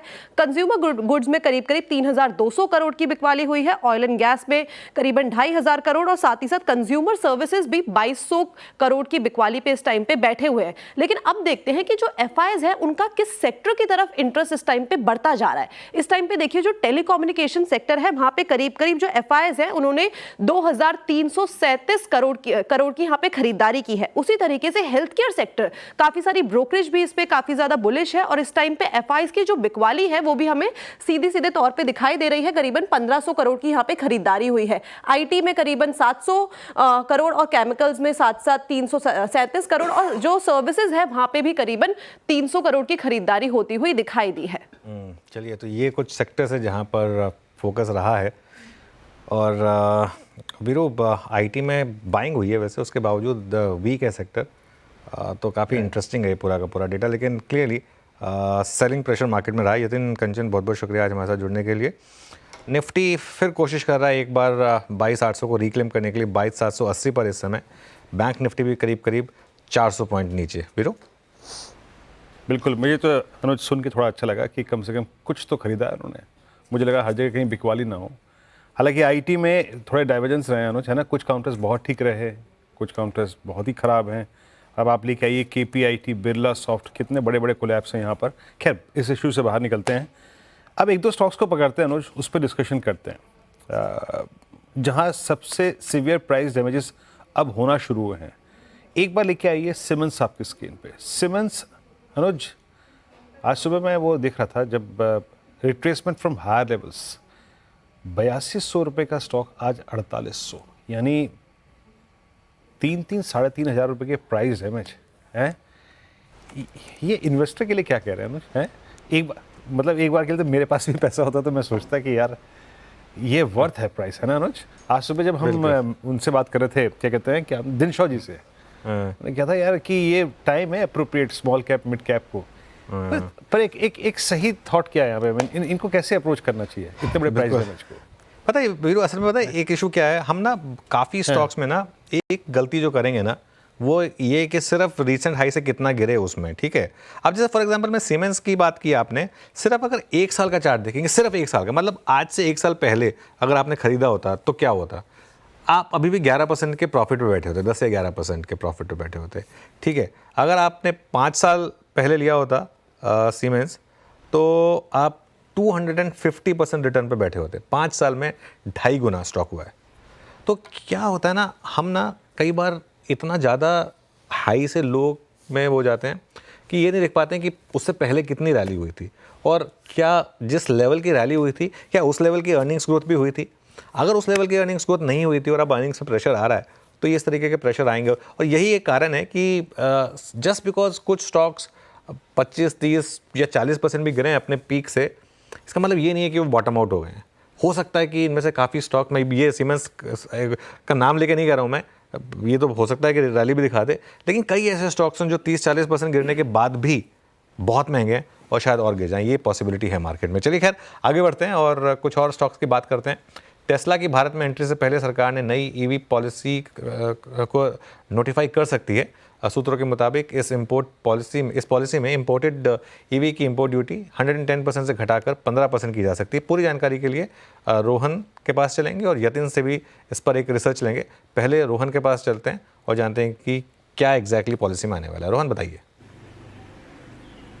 जी, ये पिछले कई समय से इस सरकार इस पॉलिसी पे काम कर रही थी और अब जो डेवलपमेंट हुआ है वो ये है कि सरकार अब सारे स्टेक होल्डर्स से इनपुट्स ले चुकी है और अब फाइनल ड्राफ्ट को नोटिफाई करने वाली है अगले 1 से 2 महीने के अंदर। उसके बाद एक विंडो दिया जाएगा करीब 4 महीने का, जहां पे जो कंपनियां हैं वो इसको स्टडी कर सकेंगी और अप्लाई कर सकेंगी। प्रस्ताव बहुत साफ है कि अगर आप भारत में कम से कम $500 मिलियन इन्वेस्टमेंट का कमिटमेंट करते हैं, भारत में अपना प्लांट लगाना चाहते हैं, तो आपको अगले 5 साल के लिए हर साल अपनी 8,000 गाड़ियां 15% की रेट से आप इसको भारत में ला सकते हैं। हालांकि आपको डोमेस्टिक वैल्यू एडिशन की जो रिक्वायरमेंट है उसे भी मीट करना पड़ेगा और ये जो इन्वेस्टमेंट है ये नया इन्वेस्टमेंट होना चाहिए, पुराने इन्वेस्टमेंट को कंसिडर नहीं किया जाएगा। अब जो पिछले कई सारे स्टेक होल्डर कंसल्टेशन हुए हैं उसमें एक डेवलपमेंट ये हुआ है कि सरकार पॉलिसी को थोड़ा सा ट्वीक कर दिया। जो ओरिजिनल पॉलिसी थी उसमें सरकार अब ये इजाजत दे सकती है कि अगर किसी का कोई ऐसी कंपनी है जिसका ग्लोबल फुटप्रिंट है और भारत में उसका एक प्लांट भी है, तो वो अपने एग्जिस्टिंग प्लांट में अगर ईवी असेंबली लाइन नया लगाना चाहती है तो उसको इजाजत दी जाएगी। साथ ही अगर वो चार्जिंग इंफ्रास्ट्रक्चर में इन्वेस्ट करना चाहती है तो 5% तक उसे काउंट किया जाएगा, इसकी इजाजत भी दी जाएगी। शर्त यही है कि जो इन्वेस्टमेंट है वो नई होनी चाहिए। अभी थोड़ी देर पहले मेरी एक अधिकारी से बात हो रही थी जो इस पूरी पॉलिसी को बना रहे हैं, उनका कहना था कि हमने कई स्टेक होल्डर कंसल्टेशन किए हैं, कंपनियों ने रुचि दिखाई है, इंटरेस्ट दिखाई है, इंक्वायर किया है, हमारे दरवाजे पर नॉक किया है, लेकिन अंदर आने का फर्म कमिटमेंट अभी तक कहीं नहीं किया है। जो सबसे ज्यादा इंटरेस्ट दिखा है यूरोपियन और कोरियन कंपनियों की तरफ से दिखा है। टेस्ला इनिशियल कुछ मीटिंग्स में थी, बाद में टेस्ला के रिप्रेजेंटेटिव्स बाद की मीटिंग्स में नहीं आए, लेकिन चूंकि बहुत सारे डेवलपमेंट्स अभी हुए हैं, टेस्ला भारत में हायरिंग शुरू कर रही है, तो जब ये विंडो खुलेगा 4 महीने का, 2 महीने के बाद जब ये नोटिफाई होती है, तब हम उम्मीद कर सकते हैं कि उनकी तरफ से कोई इंटरेस्ट आए। लेकिन फिलहाल जो मीटिंग्स रही हैं स्टेक होल्डर में उसमें टेस्ला ने अब तक कोई इंटरेस्ट नहीं दिखाया है। तो अब तक फिलहाल जितनी मीटिंग्स रही है टेस्ला ने कोई इंटरेस्ट नहीं दिखाया, लेकिन ईवी पॉलिसी को लेकर क्या कुछ और बातें सामने निकल कर आई है वो देखने वाली बात होगी। लेकिन यतिन जी हमारे साथ मौजूद हैं और इनसे समझते हैं कि इसको लेकर ब्रोकरेजेस क्या सोच रहे हैं, क्या नज़रिया है उनका। देखिए, अगर हम ब्रोकरेजेस की माने तो ऑब्वियसली इससे कंपटीशन बढ़ेगा, लेकिन अगर हम लोकल कंपनीज की बात करें तो M&M और टाटा मोटर्स को लगता है अगर कंपटीशन आता है तो कहीं ना कहीं वो पूरे ईवी वैल्यू चेन को कॉम्प्लीमेंट करेगा, खास करके जो चार्जिंग इंफ्रास्ट्रक्चर है वहाँ अगर हम देखें तो काफ़ी सारी चीज़ें हो सकती हैं। M&M की बात करें तो MK का नज़रिया ये है कि यहाँ कंपटीशन बढ़ने से शायद कंपनी की दिक्कत बढ़ सकती है। वो एक रिड्यूस टारगेट के साथ यहाँ 2700 के टारगेट रख रहे हैं। उनको लगता है कि जो कंपनी की रन रेट है 5000 इलेक्ट्रिक व्हीकल्स की, उससे मार्जिन शायद शॉर्ट टर्म में डाइल्यूट होंगे, लेकिन आगे जाके जो कंपनी की योजना है कि 500 किलोमीटर से ज़्यादा की रेंज दी जाए, चार्जिंग इंफ्रास्ट्रक्चर बढ़ाया जाए, उससे शायद आगे जाके कंपनी की लागत कम होगी और मार्जिन सुधर सकते हैं। अगर हम जेम फाइनेंस की बात करें तो इनको लगता है कि जो IC इंजन है उसके सामने इलेक्ट्रिक व्हीकल्स की मार्जिन तो कमी आएगी, लेकिन आगे जाके EV पेनिट्रेशन बढ़ने वाला है, जिसका फायदा टाटा मोटर्स और M&M जैसी कंपनीज को होगा। टाटा मोटर्स पे जेम फाइनेंस का व्यू ये है कि EV मार्जिन जो है लोकल कंपनीज के प्रोटेक्टेड रहेंगे, क्योंकि PLI स्कीम्स सरकार आपको ना ही EVs पे दे रही है बल्कि आपको बैटरी पैक्स पे भी दे रही है, जिससे के कारण लोकल कंपनीज को एक एडवांटेज रहेगा और हायर ऑपरेटिंग लेवरेज, यानी जैसे जैसे सेल्स बढ़ती है वैसे वैसे कंपनियों को फायदा ज़्यादा बेटर होता रहेगा। हैरियर और सियरा ये 2 फ्लैगशिप मॉडल्स हैं जहां आपको नए लॉन्चेस और नए प्रोडक्ट्स आते हुए नज़र पड़ सकते हैं इन ब्रांड्स के अंदर। और मोतीलाल ओसवाल को भी लगता है कि जो JLR है वो प्रीमियम इलेक्ट्रिक व्हीकल्स बेचती है, जो टेस्ला और BYD जैसे लोगों के साथ कॉम्पीट अच्छी तरीके से कर पाएगी, इसलिए वो न्यूट्रल है। टारगेट है 755 रुपये। ओके, चलिए ये तो ब्रोकरेज व्यूज हो गया, लेकिन देखिए दुनिया के कई बड़े देश EV में ट्रांजिशन कर रहे हैं। आई थिंक यूरोप में कंट्री वो तो अब फुल्ली EV हो चुकी है, तो कैसी रही है बड़े देशों में पॉलिसी? यतिन एक बार उस पर भी बात हो जाए। जी, तो देखिए जो पॉलिसी की सरकार बात करी वो नई नहीं है। ग्लोबली काफ़ी सारी सरकारें इस पे फोकस कर रही हैं और शायद इसीलिए 5 साल पहले एक गाड़ी बिकती थी जब 4 गाड़ियां बिकती थी IC इंजन में, और अभी ये जो है बहुत तेज़ी से आपको फ्लिप होता हुआ नज़र पड़ रहा है। FY 30 तक लोगों का मानना ये है कि 30 से 35% गाड़ियाँ जो हैं वो इलेक्ट्रिक व्हीकल साइड पे रहेंगी। चाइना में ऑलरेडी 48% जो नई कार बिकती हैं वो इलेक्ट्रिक व्हीकल बिकती हैं। यूरोप में 21% जो गाड़ी बिकती हैं वो आपको इलेक्ट्रिक व्हीकल साइड पे दिखाई दे रही हैं, और अन्य काफ़ी कंट्रीज़ में आप देखेंगे तो ये मात्रा 20 से ज़्यादा होती हुई नज़र पड़ सकती है। टेस्ला BYD बड़ी कंपनी है जो भारत जैसी कंपनियां में आना चाहती हैं, तो क्या क्या चीज़ें ग्लोबल लेवल पे आपको दिखती हैं? चाइना जो है वो नई गाड़ी इलेक्ट्रिक व्हीकल अगर हो तो पुरानी गाड़ी की स्क्रैपेज इंसेंटिव्स देती है, बैटरीज पे इंसेंटिव्स देती है। EU की बात करें तो फ्री पार्किंग जैसी सुविधाएं EU नेशंस में अवेलेबल हैं। US में कोई सेंट्रल गवर्नमेंट की पॉलिसी नहीं है, लेकिन राज्य सरकारें जो हैं वो काफ़ी सारे इंसेंटिव्स देते हैं इलेक्ट्रिक व्हीकल अडॉप्शन के लिए। और इंडिया की बात करें तो इंडिया में ऑलरेडी ऑटो कंपोनेंट्स और बैटरी मैन्युफैक्चरिंग पे PLI देती है सरकार, और काफ़ी सारे राज्य सरकार जैसे Karnataka, UP up to 1 lakh रुपए हाइब्रिड कार्स और इलेक्ट्रिक कार्स के लिए रजिस्ट्रेशन जो है कम रखती हैं, जिसके कारण इलेक्ट्रिक व्हीकल का पेनिट्रेशन इन राज्यों में बढ़े। और अगर हम बात करें तो 16.5 lakh electric vehicles already FAME two subsidy का स्कीम का फायदा उठा चुकी हैं। तो लोकल मैन्युफैक्चरिंग को बढ़ावा देने का भारत सरकार ने काम किया है, और शायद यहाँ कंपटीशन अगर बढ़े तो कॉस्ट भी घटेगा, ऐसा गवर्नमेंट का भी मानना है। ओके, चलिए तो यतिन बहुत बहुत शुक्रिया, ये पूरी जानकारी लेकर आप आए हमारे लिए। अब इस डिस्कशन को आगे बढ़ाते हैं। रोहन, आपका भी शुक्रिया। अब बात करेंगे हम JBM ऑटो के वाइस चेयरमैन और MD निशांत आर्य से। JBM ऑटो की सब्सिडरी को PM ई-बस सेवा के तहत एक बड़ा ऑर्डर भी मिला है, इस पर भी बात होगी और इस EV पॉलिसी पर भी उनका व्यू लेंगे। तो शुरुआत करते हैं बातचीत की। निशांत जी, गुड आफ्टरनून। निशांत जी, पहले तो एक, हालांकि आप मेनली कमर्शियल व्हीकल्स में हैं, लेकिन ये जो पॉलिसी आ रही है इसको आप कैसे देख रहे हैं? एक इंडस्ट्री व्यू अगर इस पर हो आपका तो वो क्या होगा?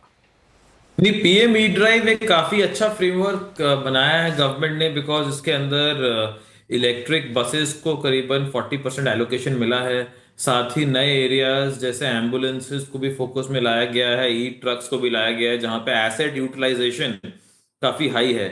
बिकॉज इन सेगमेंट्स के अंदर टोटल कॉस्ट ऑफ ओनरशिप जो कि एसेट यूटिलाइजेशन से ड्राइव होता है वो एक काफी मेजर फैक्टर है, एंड उसका इम्पैक्ट भी काफी बेटर होता है पूरे फ्रेमवर्क पे।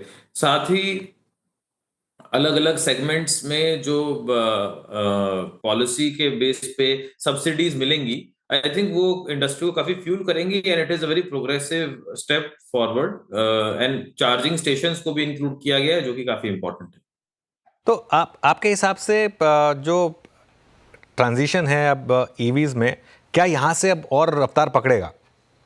बिल्कुल, I think buses, three wheelers, taxi segment के अंदर मैक्सिमम ग्रोथ होगा, बिकॉज इसके अंदर विदाउट सब्सिडी भी अगर आप सही मात्रा में कैपेसिटी का यूटिलाइजेशन करते हैं तो कंपनी ग्रोथ काफी अच्छी होती है, एंड वो आपके लिए पॉजिटिव कॉम्पिटिटिव एक प्रोडक्ट बन जाता है। तो बिकॉज जहां तक प्रोडक्ट सिर्फ सब्सिडी के बेस पे मूव करेंगे वो एक डिफिकल्ट टाइम रहेगा, लेकिन सही फ्रेमवर्क से हम एक कैटलिस्ट के रूप में उसको आगे ग्रो करा सकते हैं, जो कि करंट सिनेरियो में बहुत इंपॉर्टेंट है, ताकि कस्टमर्स में अवेयरनेस इंप्रूव हो और वो समझ पाए कि एक इलेक्ट्रिक व्हीकल कैसे ऑपरेट करता है। अच्छा, ये बताइए कि आपका एग्जैक्टली जो ईवी में करंट ऑर्डर बुक है वो कितनी है, और by the end of next fiscal आप इसमें कितना इंक्रीज देख रहे हैं निशांत जी? तो हम लोग अभी हमने रिसेंटली एक ऑर्डर जीता है, उसके बाद वो करीबन 11,000 प्लस बसेस का ऑर्डर बुक है, और हम लोग देख रहे हैं कि ये ऑर्डर्स हम लोग अगले 2 साल में डिलीवर कर देंगे। तो around FY27 we should be able to deliver these orders. अच्छा, ये बताइए निशांत जी, जितने भी ऑर्डर्स आ रहे हैं version and the pace of getting order, उसमें से अप्रोक्सीमेटली ईवी का कितना अंश होता है? थोड़ा बताएंगे इसमें, मतलब एक्सेप्टेंस नहीं, रेशो हमारे कितनी है केस इस वक्त? में 100% ऑर्डर जो हैं ये 11,000 प्लस बसेस के, ये सारे ही ईवी हैं। ओके, और इस कैपेसिटी को आप कितना बढ़ाएंगे और एक वर्षों में, considering this fact, I mean इसको ऑर्डर को पूरा करना है आपको, ये करंट नहीं, कैपेसिटी हमारे पास में हो ऑलरेडी जाएगा? 20,000 इलेक्ट्रिक बसों की कैपेसिटी है, तो उस कैपेसिटी से हम ये ऑर्डर्स को डिलीवर कर सकते हैं, तो वो हमारे लिए कोई चैलेंज नहीं है करंट। निशांत जी, वेरी गुड आफ्टरनून, श्रेया बात कर रही हूँ। इलेक्ट्रिक बसों की जो सप्लाई के लिए आपको 5,500 करोड़ का ऑर्डर मिला, ये कब तक एग्जीक्यूट होगा और इससे आप मार्जिन कितना एक्सपेक्ट कर रहे हैं? ये करीबन 12 से 18 महीने में एग्जीक्यूट हो जाएगा ऑर्डर, और हम लोग इसके अंदर close to 12 to 13% EBITDA margin इसमें गेन करेंगे। 12 to 13%। तो आगे जाते हुए यही एक आपकी ट्रेजेक्टरी मानी जाए, क्योंकि यही आपका एक ट्रेजेक्टरी रही भी है पिछले 2 क्वार्टर में शायद। बिल्कुल बिल्कुल, तो एनुअल लेवल पे हम लोग मिनिमम 12 to 13% एबिटा मार्जिन को मेंटेन करेंगे, एंड साथ साथ we will be trying to see कि हम लोग इसे एक्सपैंड करें फर्दर, बिकॉज हमारा करीबन 3 to 4% of our EV top line in JBM auto is our R&D capex every year, तो इसीलिए हम लोग उस पर काफी फोकस करते हैं कि how we invest in technology, which is a very important part. अच्छा निशांत जी, इंक्रीमेंटली आपका कितना मार्केट शेयर होगा? जैसे मैं सड़क पे देखता हूँ कई बार इलेक्ट्रा की भी ईवी बस दिखती है, आपकी भी ईवी बस दिखती है क्लियरली।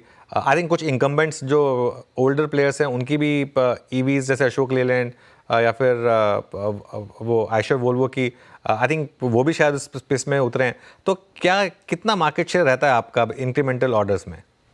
तो हमारा as on date with our current vehicles delivered and our order book of 11,000, we are at 35% market share. 35%।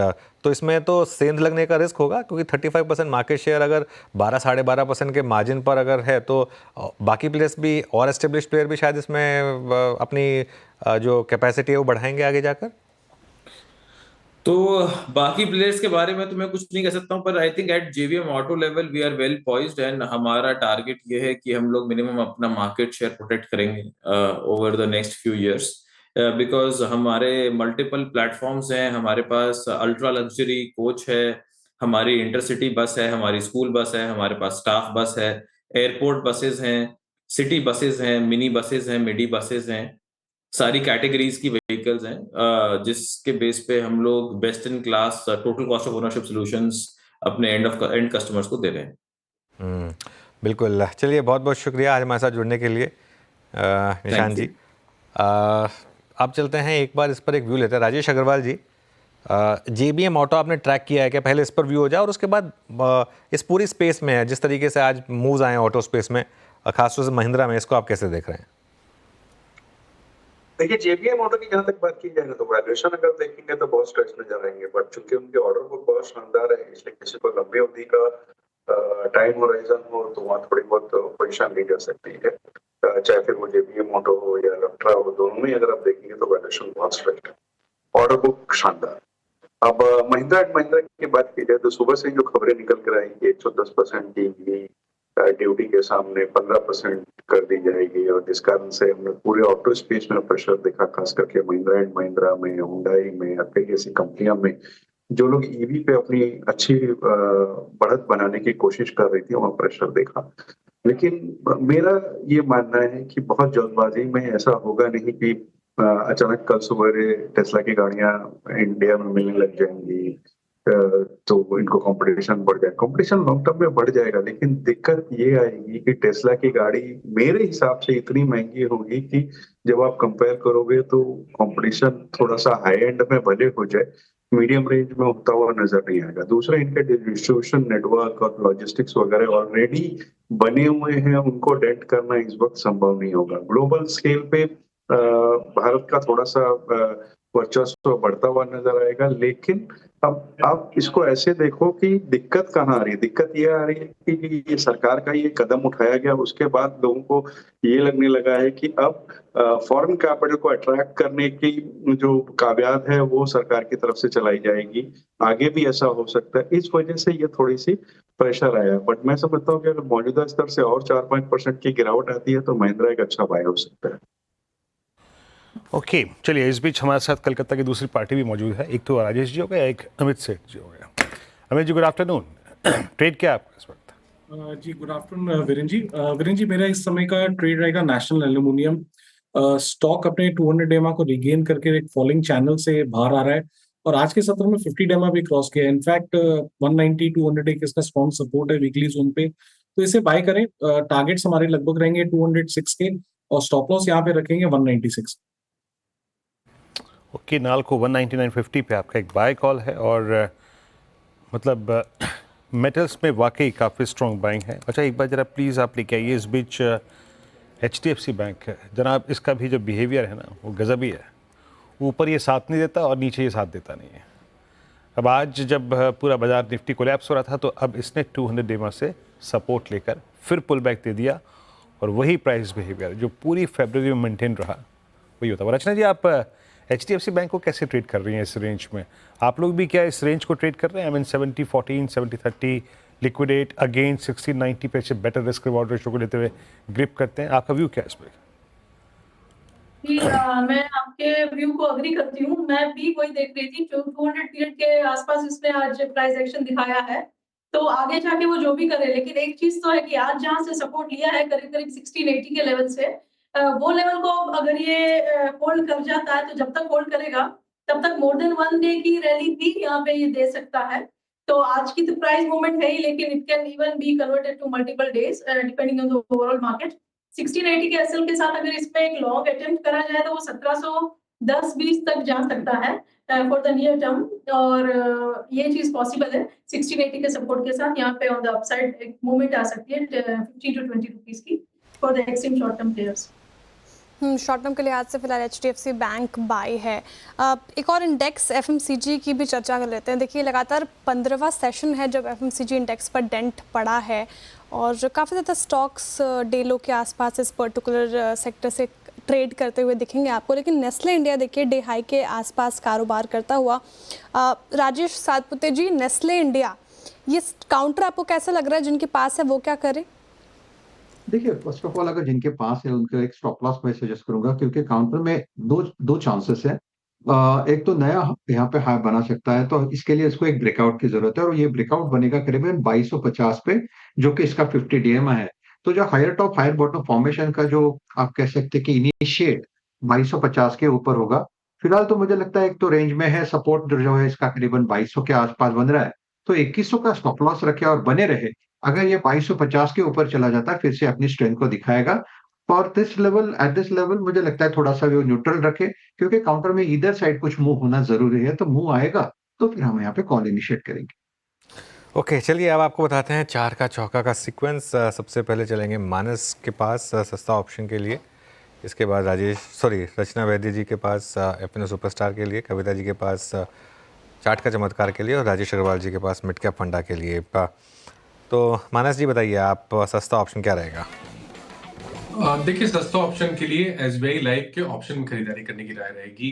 मेरा समझना ये है कि ये जो कंसोलिडेशन देखने को मिल रहा है, अब स्टॉक बिल्कुल तैयार है फ्रेश ब्रेकआउट के लिए। और अगर अब यहाँ पर 1490 92 के ऊपर निकलेगा तो कम से कम 30 से 40 रुपए का आपको एसबीआई लाइफ दिखा सकता है। तो इसके ऑप्शन में खरीदारी करने की राय रहेगी। 1800 वाला माफ करिएगा, 1480 का जो कॉल ऑप्शन है 17 रुपए पे ट्रेड हो रहा है, वहां पर खरीदारी करेंगे। 8 रुपए का स्टॉप लॉस लगाएंगे और इस ऑप्शन में 50 रुपए के टारगेट सेट करेंगे। ओके, एसबीआई लाइफ 1480 का कॉल ऑप्शन। और रचना जी के पास चलते हैं। रचना जी, क्या पिक करें, या फिर सुपरस्टार आप? जी, एफएनो सुपरस्टार के लिए मैं एसबीआई लाइफ में लॉन्ग देना चाहूंगी। एक छोटे से एसएल के साथ 1480 के एसएल के साथ अगर इसको लॉन्ग करा जाए तो अपसाइड के लिए 1490 रचना जी, आपने शायद लखनऊ की आवाज़ सुनी नहीं अभी। माना कि आप भोपाल में हैं, वो भी आवाज़ राजधानी की थी। मैंने वो एसबीआई लाइफ दे चुके हैं, बदलिए आपने। Okay, in that case, I'll go with Adani Energy Solutions, and यहाँ पे अगर हम शॉर्ट करेंगे 680 के एसएल के साथ तो डाउन साइड पे हमारा टारगेट हो सकता है 666। ठीक है, अडानी एनर्जी सॉल्यूशंस फिलहाल ये आती हुई रचना जी की तरफ से ट्रेड। अब चार्ट का चमत्कार के लिए चलते हैं कविता जैन जी के पास। कविता जी बताइए आपका चार्ट का चमत्कार। क्या शुक्रिया। सीडीएसएल को हम बाय करेंगे। एक सॉसर फॉर्मेशन चार्ट पर डेवलप होता हुआ दिख रहा है on a very shorter time frame with a strict stop loss of 1230। CDSL पर आप एक बाय ट्रेड ले सकते हैं 1272 1294 के प्राइस टारगेट के। बिल्कुल। अच्छा, वैसे बीरू, लखनऊ से भोपाल दूर है, वैसे 700 किलोमीटर है करीब करीब, और 13 घंटे की जर्नी है, तो हो सकता है कि थोड़ी सी आवाज़ वाकई में ना पहुंची हो। चलिए अब राजेश जी के पास चलते हैं। रचना जी को डिफेंड कर रहे हैं, हम मानस जी को डिफेंड करेंगे। देखिए, अगली बार लखनऊ आऊँगा और मानस जी ने अगर वो कबाब खिला दिए तो फिर मानस जी को डबल डिफेंड करेंगे। फिर अभी तो रचना जी का बनता है, क्योंकि अभी तो रचना जी का बनता है। मानस जी की गलती नहीं है, बेचारे बिरयानी कबाब ये वे लेके पता नहीं कब से हमारा इंतजार कर रहे हैं, हम ही नहीं जा पा रहे हैं। नहीं, करते हैं, मानस जी को जुगाड़ करते हैं। एक ट्रिप बनता है लखनऊ का बनता है। वैसे कोलकाता तो मैं आ ही रहा हूँ कुछ टाइम बाद, तो राजेश जी से तो मिलना होगा। राजेश जी, आपका मिड कैप फंड वेलकम है सर आपका। कोलकाता में जब भी आइएगा जरूर से। और मिड कैप फंडा की अगर बात की जाए तो जेएसडब्ल्यू इंफ्रा के साथ जाना चाहूंगा। अगर देखें तो भारत का दूसरा सबसे बड़ा प्राइवेट पोर्ट प्लेयर है, और जिस तरीके की सरकार का थ्रस्ट है express pending privatisation of port terminals पे, तो उससे इस कंपनी को बड़ा फायदा पहुंचता है। प्लान इनके 4000 मीट्रिक टन पर एनम की कैपेसिटी करने की FY30 तक है। और जो इनका वॉल्यूम का एक बड़ा हिस्सा है ना, वो इनके ग्रुप कंपनीज से आता है, जेएसडब्ल्यू स्टील वगैरह से। तो एक सिग्निफिकेंट विजिबिलिटी है कि रेवेन्यू इनका आता रहेगा। थर्ड पार्टी मिक्स ये थोड़ा बढ़ाने की कोशिश कर रहे हैं। पिछले दिन उन्होंने नौकार लिया, सिकाल का सीटीओ लाइसेंस लिया, उन सब चीज से थोड़ी सी और एडिशन होती है। बैलेंस शीट बहुत स्ट्रांग है, कैश फ्लो बहुत अच्छा है, और जो 300 बिलियन का ये आने वाले दिनों में केपेक्स करने की बात कर रहे हैं FY30 तक, वो अपने आप में एक बड़ा है। और हमारे देश में जहाँ पोर्ट की इतनी ज्यादा डिमांड बढ़ी हुई है, तो मुझे लगता है ये कंपनी में अच्छा निवेश हो सकता है। और ऊपर के लेवल से देखेंगे तो करीब करीब 30-32% अभी भी नीचे है। 360 रुपया ऊपर गया था, तो मैं समझता हूँ यहाँ पे 350 के टारगेट आने वाले 1 साल में बिल्कुल हो सकते हैं। ओके, जेएसडब्ल्यू इंफ्रा आपकी कॉल है। आइए शुरुआत से आपकी स्कीम रखते हैं। एसबीआई लाइफ शुरुआती जो ट्रेड था उसमें एसबीआई लाइफ मानस जी का ट्रेड था। आज का सस्ता ऑप्शन पिक किया मानस ने। आज एसबीआई लाइफ की 1480 की कॉल, टारगेट 50, स्टॉप लॉस 8 का। उसके बाद रचना जी ने बड़ा मन मार के कॉल दी, पर दी अच्छी। Sell call Adani Energy Solution sell for a possible target of 666, 680 का स्टॉप लॉस। कविता जी ने पिक किया चार्ट का चमत्कार, सीडीएसएल बाय 1272 का यहाँ पे लक्ष्य, 94 का लक्ष्य, 1230 का स्टॉप लॉस। और राजेश अग्रवाल जी ने भी पिक किया जेएसडब्ल्यू इंफ्रा, और करीब 256 पे ट्रेड करता हुआ, और 350 के लक्ष्य के लिए कल तक जिसको छूकर निफ्टी टिकता नहीं था नीचे, आज उस पर जाने को तैयार नहीं है। हालांकि बहुत फासला नहीं है 22,800 से, बट स्टिल जहाँ तक क्लोजिंग का सवाल है, शायद अभी तो लग रहा है कि शायद उसी लेवल के नीचे आए। अच्छा, एक दो स्टॉक्स में और यहाँ पे मार्क कर देता हूँ जो कि थोड़ा सा रिस्की लग रहे हैं अब बड़े मूव के बाद। एक बार जरा प्लीज़ दिखाइएगा बजाज फाइनेंस, थोड़ा सा स्लिप हुआ था इंट्राडे में, ये 10 डे में थोड़ा था, मैंने मार्क करके रखा था, लेकिन अब फिर रिगेन करता हुआ, तो ऐसी कोई दिक्कत नहीं है क्योंकि ये स्टॉक अभी भी अपने शॉर्टेस्ट मूविंग एवरेज के ऊपर है और अभी भी ऑल टाइम हाई ट्रैजेक्टरी पे। रचना जी, इसके साथ कोई इशू तो नहीं है? अभी लॉन्ग पोजीशन है तो होल्ड रखें, क्योंकि अभी भी 20 डे को बहुत बहुत स्ट्रांगली डिफेंड किया है। मेरे ख्याल से 8190 के आसपास का 20 डे है जी। बजाज फाइनेंस मेरे हिसाब से तो अच्छा प्लेस्ड है अभी भी, और थोड़ा सा अगर मार्केट संभलता ना तो भी इस पे एक this should have been one of the counter जो है एक स्ट्रॉन्ग अपस्विंग आ सकता था, और ये पॉसिबिलिटी तब तक बनी रहेगी जब तक ये काउंटर फ्यूचर्स पे 8300 के ऊपर बना रहेगा। अपसाइड पे ये 85 80 तक जा सकता है। ठीक है, बजाज फाइनेंस में फिलहाल ये राय आते हुए देखिए अब आईपीओस की बात करते हैं। 2024 में करीब 337 बड़े और छोटे आईपीओ लॉन्च हुए हैं और वहीं निवेशकों का मोटा पैसा बना है तो कहीं निराशा भी हाथ लगी है। 2025 की बात करें तो अब तक 10 बड़ी कंपनियों ने आईपीओ लॉन्च किए हैं, लेकिन अभी बड़ी पिक्चर बाकी है क्योंकि इस साल सेबी ने करीब 44 कंपनियों को आईपीओ लॉन्च की मंजूरी दे दी है और 67 कंपनियों को अप्रूवल मिलना बाकी है। लेकिन आगे आईपीओ का बाजार कैसे रहेगा, पूरी रिसर्च की मिताली ने बताइए। तो FY25 की पाइपलाइन काफ़ी स्ट्रॉन्ग नज़र आ रही है आईपीओ की, लेकिन उससे पहले FY24 पे नज़र डालते हैं तो 337 आईपीओस मेन बोर्ड और एसएमई मिला के हमें देखने को मिले थे और 1,90,000 करोड़ रुपए यहाँ पे से कंपनियों ने जुटाए थे। FY25 की बात करूँ तो फरवरी में अभी तक कुल 10 कंपनियों ने यहाँ पे आईपीओस लॉन्च कर दिए और 15,000 करोड़ के आईपीओस यहाँ पे हमें देखने को मिल रहे हैं। 5 कंपनियाँ उसमें से ऐसी है जो अपने लिस्टिंग प्राइस से ऊपर ट्रेड करती नजर आ रही है, लेकिन 5 कंपनियाँ अभी भी लिस्टिंग प्राइस से नीचे ही नजर आ रही है।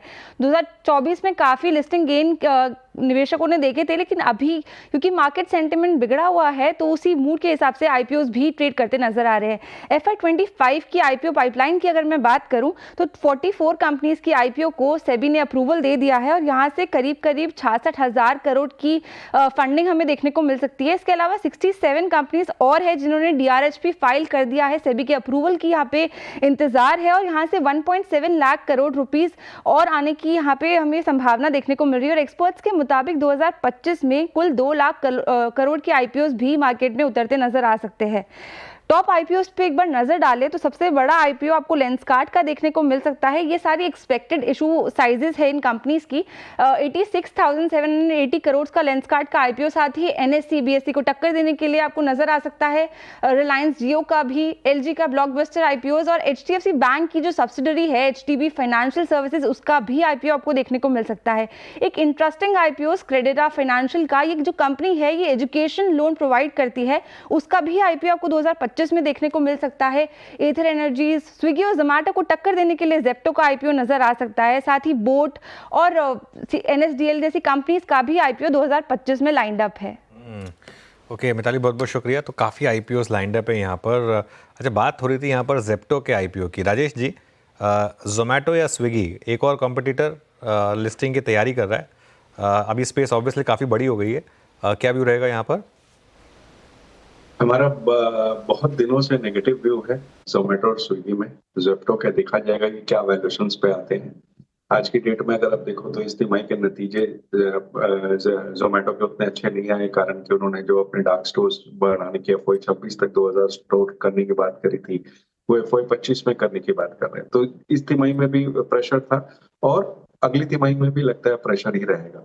तो ऐसा लगता नहीं कि बहुत जल्दबाजी में बॉटम लाइन पॉजिटिव होती हुई नजर आएगी या मार्जिन्स में सुधार आएगा। दूसरे अगर आप देखें तो कंपटीशन लिस्टेड स्पेस में तो बढ़ता ही जा रहा है, एक्चुअल ऑपरेशनल स्पेस में भी बढ़ता जा रहा है। जहां करके आप अब देखो तो क्यू कॉमर्स में दूसरी कंपनियां जैसे कि अमेजन, फ्लिपकार्ट वगैरह सारी ही एंट्री कर रही है, कई छोटे छोटे प्लेयर्स भी आ रहे हैं।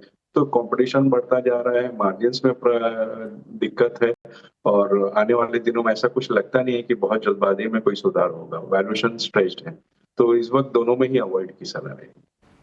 दोनों में अवॉइड की सलाह है। और अनुज जी ने सवाल ही पूछा गलत आदमी से। पार्क स्ट्रीट में घूम घूम के अगर आप देखें हर दुकान का खाना खोज के खाने वाला इंसान स्विगी और जोमेटो को पसंद कैसे करेगा? क्यों राजेश जी हैं? अनुज एक बार आप ना नहीं अनुज बताऊं, आप ना राजेश जी के साथ कभी किसी दिन लग जाइएगा शाम को, शाम से रात अगर आपको थक ना गए ना आप, तो मेरा नाम बदल दीजिएगा। ये आपको हर चीज घुमा देगा। मैं एक बार भुक्तभोगी हूँ। मैं एक बार भुक्तभोगी हूँ। मैंने कहा राजेश जी मेरे को छोड़ दो यार अब प्लीज। नहीं, अभी और घूमेंगे और नहीं ये राजेश जी मैं आपको बता दूं, आप थक जाएंगे, मैं नहीं थकूंगा। मैं आपको कहूँगा और कहाँ घुमा के ले जा रहे हैं मेरे को। ये मुझसे आप लिख के रखिएगा। मैं आपको सामने से बोलूँगा कि अभी मेरा मन नहीं भरा, कहीं और घुमाइए मुझे। तो वो थोड़ा सा मैं थकने वालों में से नहीं हूँ वैसे, फ्रैंकली बोलूँ। मेरे को तो अच्छा लगता है, स्पेशली नई जगह पे जाकर तो घूमना फिरना काफ़ी अच्छा लगता है। मेरे स्टेप्स के टारगेट नई जगह पे जाके होते हैं। हाँ, इन्होंने मुझको मेरा ही शहर घुमाया था, दिक्कत ये है। चलिए आगे बढ़ा जाए फिर और कुछ और स्टॉक्स की बात की जाए फिर। मिड कैप मार्केट अभी भी काफ़ी प्रेशर में है, लेकिन निफ्टी एक बार फिर कोशिश कर रहा है 22,800 को फिर रिक्लेम करने की, और कोशिश कर रहा है उसके ऊपर एक बार अगर आ जाए तो वापस इंटरेस्टिंग होगा। मीनवाइल 2-3 स्टॉक्स लेकर आते हैं जहाँ पर काफ़ी फैंसी स्टोरीज बिल्ड की गई थी, और अब देखिए उनका क्या हाल हो रहा है। उसमें एक बार लेकर आइए आप डिश टीवी। मैं देख रहा हूँ फ्रेश 52 वीक लो के करीब ये स्टॉक, 6 रुपये का स्टॉक है, कोई दिक्कत नहीं है, लेकिन अपने हाई से 72% नीचे हो चुका है ये स्टॉक। जी हाँ, 72%। वोडाफोन फिर 8 के नीचे आने की तैयारी कर रहा है। ऐसे कई स्टॉक्स हैं वैसे। अच्छा, एक बार रेलवे स्टॉक पे बात करते हैं। एक बार RVNL लेकर आइए। RVNL पर क्या भी होगा राजेश जी, क्योंकि काफ़ी वीक है ये स्टॉक भी, और यहाँ भी हायर लेवल से काफ़ी गिरावट आई है, काफ़ी पैसा लूज किया है लोगों ने। राजेश अग्रवाल जी आपसे पूछ रहा हूँ, सॉरी। देखिए, जो प्रेशर है ना पूरे रेलवे स्पेस में आया है, इसमें खास RVNL पे ऐसा नहीं है कि सिर्फ इस पे आया, सारे पे आया, किसी पे कम किसी पे ज्यादा। कई दिक्कतें थी, एक वैल्यूएशन ओवरस्ट्रेच्ड हो गए थे, सिर्फ ऑर्डर बुक और ग्रोथ स्टोरीज पे बिल्डअप हुआ था। दूसरे इस बजट में ऐसा कोई बड़ा अनाउंसमेंट रेलवे वगैरह को लेके नहीं हुआ। लेकिन एक बात तो अपनी जगह तय है कि रेलवे मॉडर्नाइजेशन वगैरह में जा रहा है, लंबे खर्चे कर रहा है, तो आने वाले दिनों में अच्छे रिटर्न दे सकता है। बट शॉर्ट टर्म में मुझे लगता है अभी भी प्रेशर रहेगा। कुछ एक स्टॉक इस पूरे इसमें इस वक्त वैल्यूएशन के लिहाज से अच्छे हैं, जैसे इरेडा का है, IRCTC का है। तो ये 2-4 स्टॉक है जहां ध्यान दिया जा सकता है। इवन वैगन मैन्युफैक्चरर्स की बात की जाए तो टेक्समैको, रेल या टीटागढ़ जैसी कंपनियों पे ध्यान दिया जा सकता है। बट यही है कि आपको बहुत स्टॉक सिलेक्टिव रहना पड़ेगा इस पूरे स्पेस में। हाँ, काउंटर स्पेसिफिक मूव इस पूरे स्पेस में इनफैक्ट आप देखिएगा तो अप्रोच रहेगी आपकी। लेकिन RVNL की बात की, एक और स्टॉक IRFC को रखे स्क्रीन पर। 5 दिन में इसमें अच्छी मूव देखने को मिली है। इनफैक्ट राजेश सातपुते जी, हम बात भी कर रहे थे, लगातार हमने इस काउंटर पे बात की है। आज भी देखिए इसमें तेज़ी फिलहाल देखने को मिल रही है, लगभग आधा फीसदी तेज़ी होकर कामकाज कर रहा है। कैसा लग रहा है अभी ये काउंटर? आई थिंक श्रेया जी, कल या परसों इसी पे बात हुई थी, तभी मैंने यही कहा था कि एक शॉर्ट टर्म का एक मूव मुझे यहाँ पे दिखता है। देखिए वहां से ये पलटा 115 से, तो मुझे लगता है ये करीबन 135-140 तक का स्विंग यहाँ पे मिलेगा positionally, but it will be a slow mover. ऐसा कोई नहीं कि बहुत जल्दी में जाएगा। तो यहाँ पे फ्रेश थोड़ा सा निवेश मैं अवॉइड करूंगा। अगर किसी की पोजीशन है तो थोड़ा होल्ड रखे। स्टॉप लॉस जो रहेगा आपका वो रहेगा करीबन 116 का। चलिए अब आगे बढ़ते हैं और इस करेक्शन में क्या करें। मिड कैप स्मॉल कैप में जो रिकवरी दिखी थी उसमें आज फिर प्रेशर आया। हमारे साथ आज अब जुड़े हैं एक्सिस सिक्योरिटीज़ के CIO नवीन कुलकर्णी। नवीन जी गुड आफ्टरनून। बताइए मार्केट में अब इस समय क्या किया जाए, खास तौर से मिड और स्मॉल कैप में? जहाँ तक मार्केट का सवाल है, अगर हम देखेंगे मिड और स्मॉल कैप्स, स्पेशली चलिए स्मॉल कैप्स की बात करें तो करीब 20% करेक्शन आ चुका है स्मॉल कैप इंडेक्स में, और मिड कैप्स में करीब 15 से 16% का करेक्शन आ चुका है। तो काफी सारे स्टॉक्स तो ओवरसोल्ड जोन में चल रहे हैं, बट मोर इम्पोर्टेंटली मुझे जो लग रहा है कि जो कुछ सेक्टर है, जैसे कि इंडस्ट्रियल्स जैसा एक सेक्टर है जहाँ पे ग्रोथ विजिबिलिटी काफी ठीक है, वर्किंग कैपिटल के इश्यूज नहीं आ रहे, क्योंकि ये सेक्टर में कोर देखना यही चीज होता है कि वर्किंग कैपिटल के इश्यूज जब क्रॉप अप होना चालू करता है तब एक्चुअली सेक्टर में सीरियस प्रॉब्लम्स आते हैं, राइट। उस हिसाब से वहां पे ज्यादा चैलेंजेस नहीं आ रहे हैं, और काफी सारे स्टॉक्स जो अभी लग रहे हैं कि यहाँ से एब्सोल्यूट लेवल पे अच्छे रिटर्न्स बना के दे सकते हैं, वो एक कैटेगरी मुझे लग रहा है कि अट्रैक्टिव है। वहां पे स्मॉल कैप्स, मिड कैप्स और जहाँ पे भी क्वालिटी अवेलेबल है वहां पे देख सकते हैं। इसके अलावा of course large cap versus mid cap में अर्निंग्स का जो ग्रोथ का जो पोटेंशियल था वो काफी गैप जो है वो ब्रिज होता हुआ दिखाई दे रहा है। जैसे कि स्मॉल कैप में लास्ट 2 साल में एक्सपेक्टेशंस भी हाई थी और कंपनीज ने डिलीवर भी किया, लेकिन वहां पे भी थोड़ा बहुत ग्रोथ स्लो होता हुआ दिखाई दे रहा है एंड लार्ज कैप के ग्रोथ थोड़े से डिसेंट। तो उस हिसाब से ओवरऑल थोड़ा लार्ज कैप का प्रेफरेंस अभी थोड़ा सा बना रहेगा। नेक्स्ट ईयर ऑनवर्ड्स मुझे लग रहा है कि स्मॉल कैप के ग्रोथ प्रोस्पेक्ट्स इंप्रूव होंगे, बट नियर टर्म में थोड़ा लार्ज कैप प्रेफरेंस रहेगा और सेक्टर स्पेसिफिक इन्वेस्ट करेंगे या निवेश करेंगे तो मुझे लगता है कि वहां पे रिटर्न्स बनने की संभावना काफी ज्यादा है। ओके अच्छा, अभी तो आपने इसको मार्केट कैप के अकॉर्डिंगली इस पूरे बाजार को बाइसेक्ट किया। अब नो डाउट शायद अब कह तो नहीं सकते कि बाजार में यहाँ से कितना पेन बाकी है, लेकिन ज़्यादातर कुलकर्णी साहब यही सोच बन रही है कि आपको थोड़ा लॉन्गर टर्म पर्सपेक्टिव से अगर सोचना है तो इस बार इस लेवल पे कुछ पैसा लगाने के लिए सोचना चाहिए। ऐसे वो 2-3 स्पेस जहाँ पे आपको लगता है कि अर्निंग्स का भी सपोर्ट मिलेगा हमें जाते हुए, नेक्स्ट क्वार्टर की जब अर्निंग्स को हम देख रहे होंगे, इस क्वार्टर से बेटर अर्निंग्स होंगी, क्या उसमें आप एनबीएफसीज को, बैंक्स को ऊपर प्लेस करेंगे या फिर कोई और स्पेस आपके मत के अनुसार जहाँ पे वैल्यूएशंस भी आपके कंफर्ट में है, अब मोर देन कंफर्ट?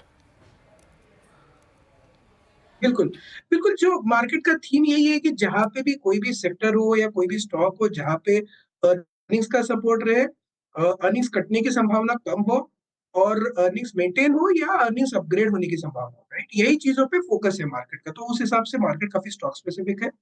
उस हिसाब से अगर हम देखेंगे और फोकस करेंगे लेट अस से बीएफएसआई स्पेस में, और बीएफएसआई स्पेस में अगर हम दोनों देखेंगे, बैंक्स देखेंगे या एनबीएफसीज देखेंगे, तो मुझे लगता है कि दोनों स्पेस में रिटर्न्स बनने की संभावना काफी ज्यादा है, क्योंकि जो क्रेडिट साइकिल के जो चैलेंजेस थे तो वो वहां से मैं देख रहा हूँ कि थोड़े चैलेंजेस कम होते दिखाई दे रहे हैं।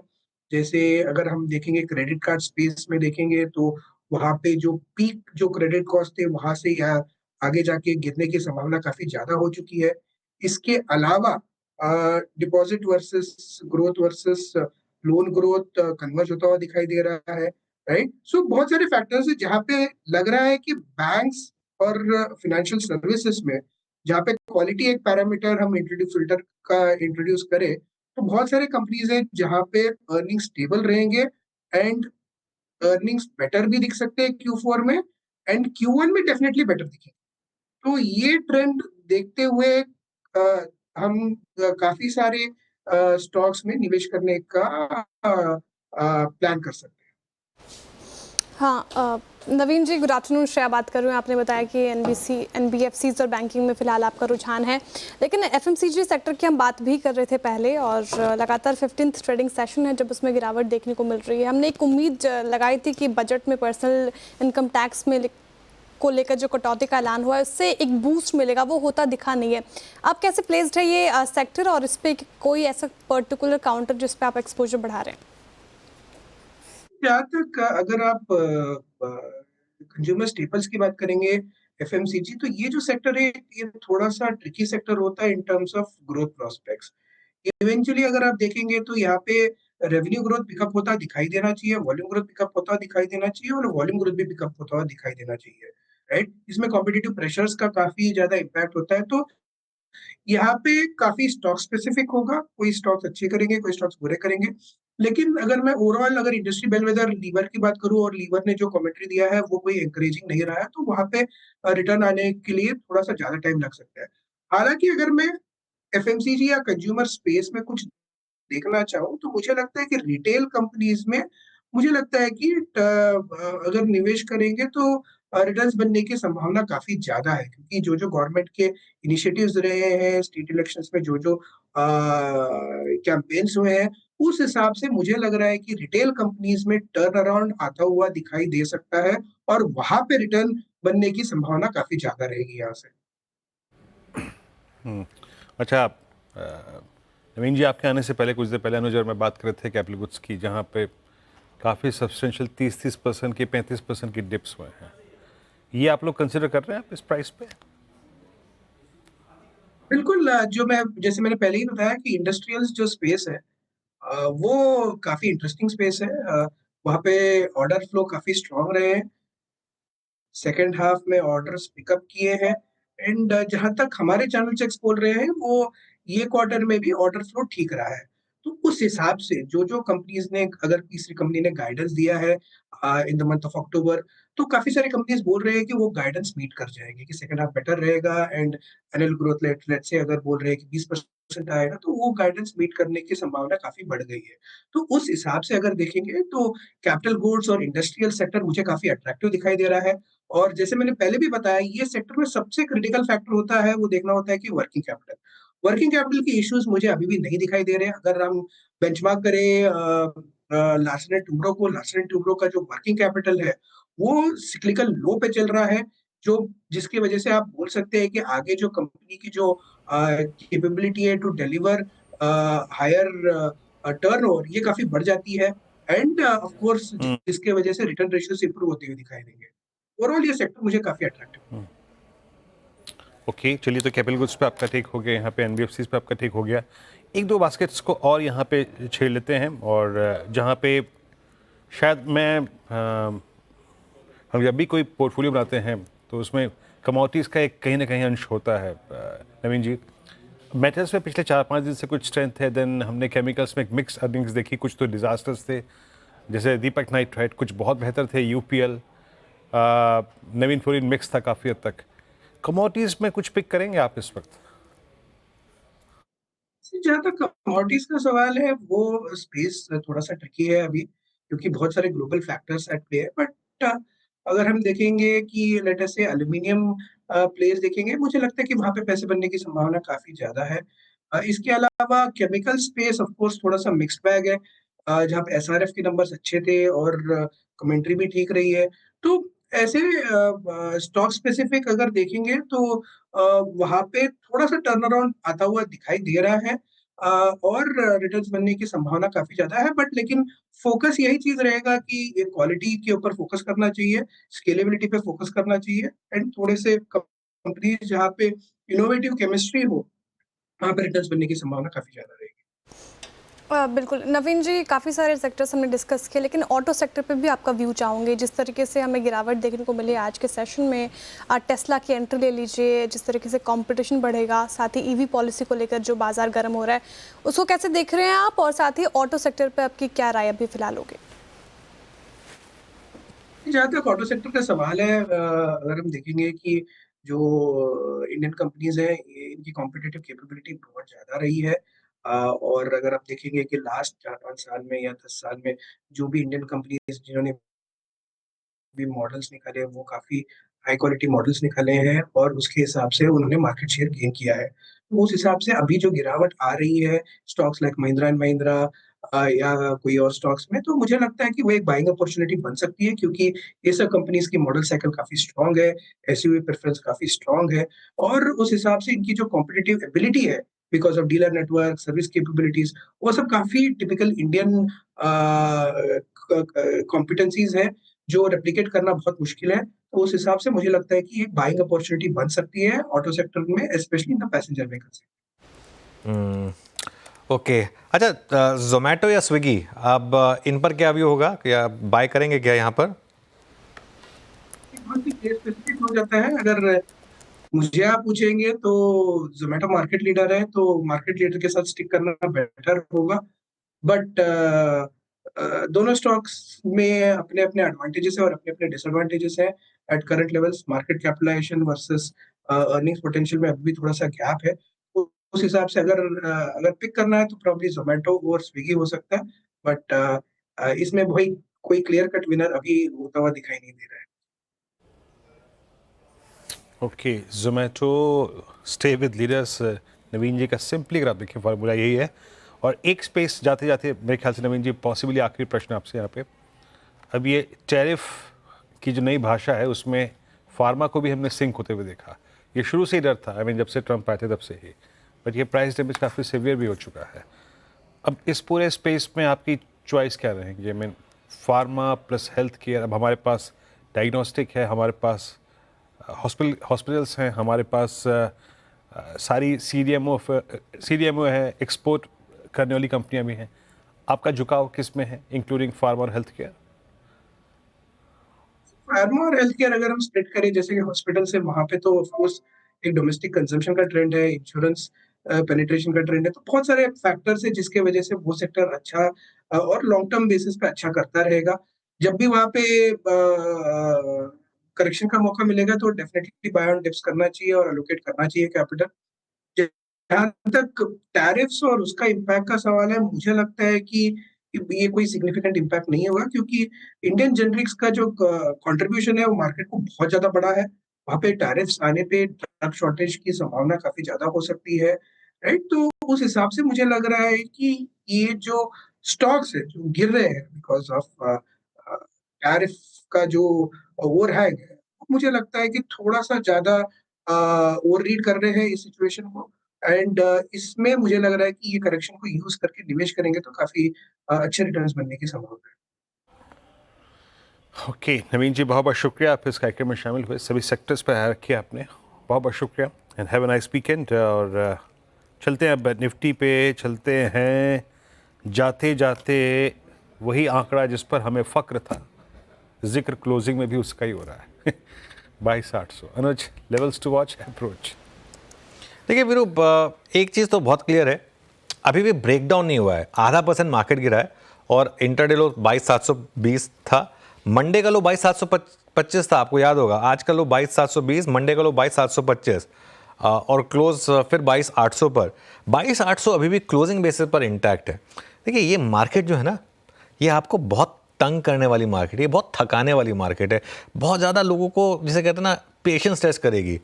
रोज़ लोग कहते हैं अच्छा आप ले लूँ, अच्छा आप ले लूँ, तो कब तक वेट करूँ, तो कब तक वेट करूँ। अरे क्या हो गया, और थोड़ा वेट कर लीजिए। वेट करने में कोई बुराई नहीं है, अच्छी चीज़ों के लिए वेट करना पड़ता है, तो थोड़ा सा वेट करिए। क्या है, मार्केट है थोड़ा सा, अभी कहते हैं जैसे कहते थोड़ा सा भी नाराज़ है, कुछ टाइम बाद मान जाएगी। लेकिन इसमें, इस मार्केट में थोड़ा सा आपको पेशेंस रखना होगा। पेशेंस अगर आप रखेंगे तभी इस मार्केट में काम होगा, वरना नहीं होगा। और अगर आप उतावले होकर ज़बरदस्ती में कोई ट्रेड लेंगे, ट्रस्ट में आपका पैसा जाएगा। पूंजी बचाइए इस मार्केट में। और अगला हफ्ता बाज़ार के लिए मेक और ब्रेक होगा, मेक और ब्रेक, क्योंकि आज का लो और मंडे का लो सेम था और क्लोजिंग पर हम 22,800 को लग रहा है कि बचा कर जा रहे हैं। टेस्ट जरूर किया उसको, लेकिन क्लियर है ब्रेकडाउन नहीं, आज के मौका आप ब्रेकडाउन नहीं कहेंगे। ब्रेकडाउन किसी भी तरीके से नहीं खा सकता। सुबह रिस्क था कि शायद ब्रेकडाउन हो रहा है, क्लोजिंग की शुरुआत में भी रिस्क था कि ब्रेकडाउन हो रहा है, लेकिन इसको ब्रेकडाउन नहीं कहेंगे। तो उस हिसाब से अगले हफ्ते देखेंगे। ओके, अगले हफ्ते। और कोई रिस्क मत लीजिए ओवरनाइट, ओवर वीकेंड। और बैंक निफ्टी में तो कोई रत्ती भर ब्रेकडाउन नहीं है।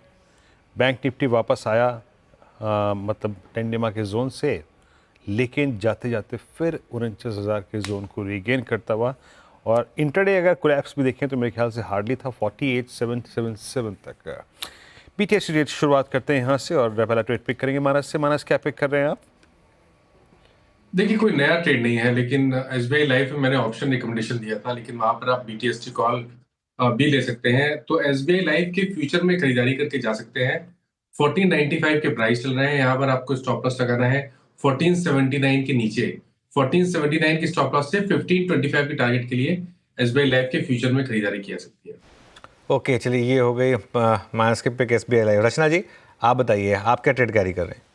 जी, मेरी तरफ से शॉर्ट रहेगा लुपिन के फ्यूचर्स में 1926 के एसएल के साथ इसको हम सेल करेंगे और हमारा टारगेट होगा 1870।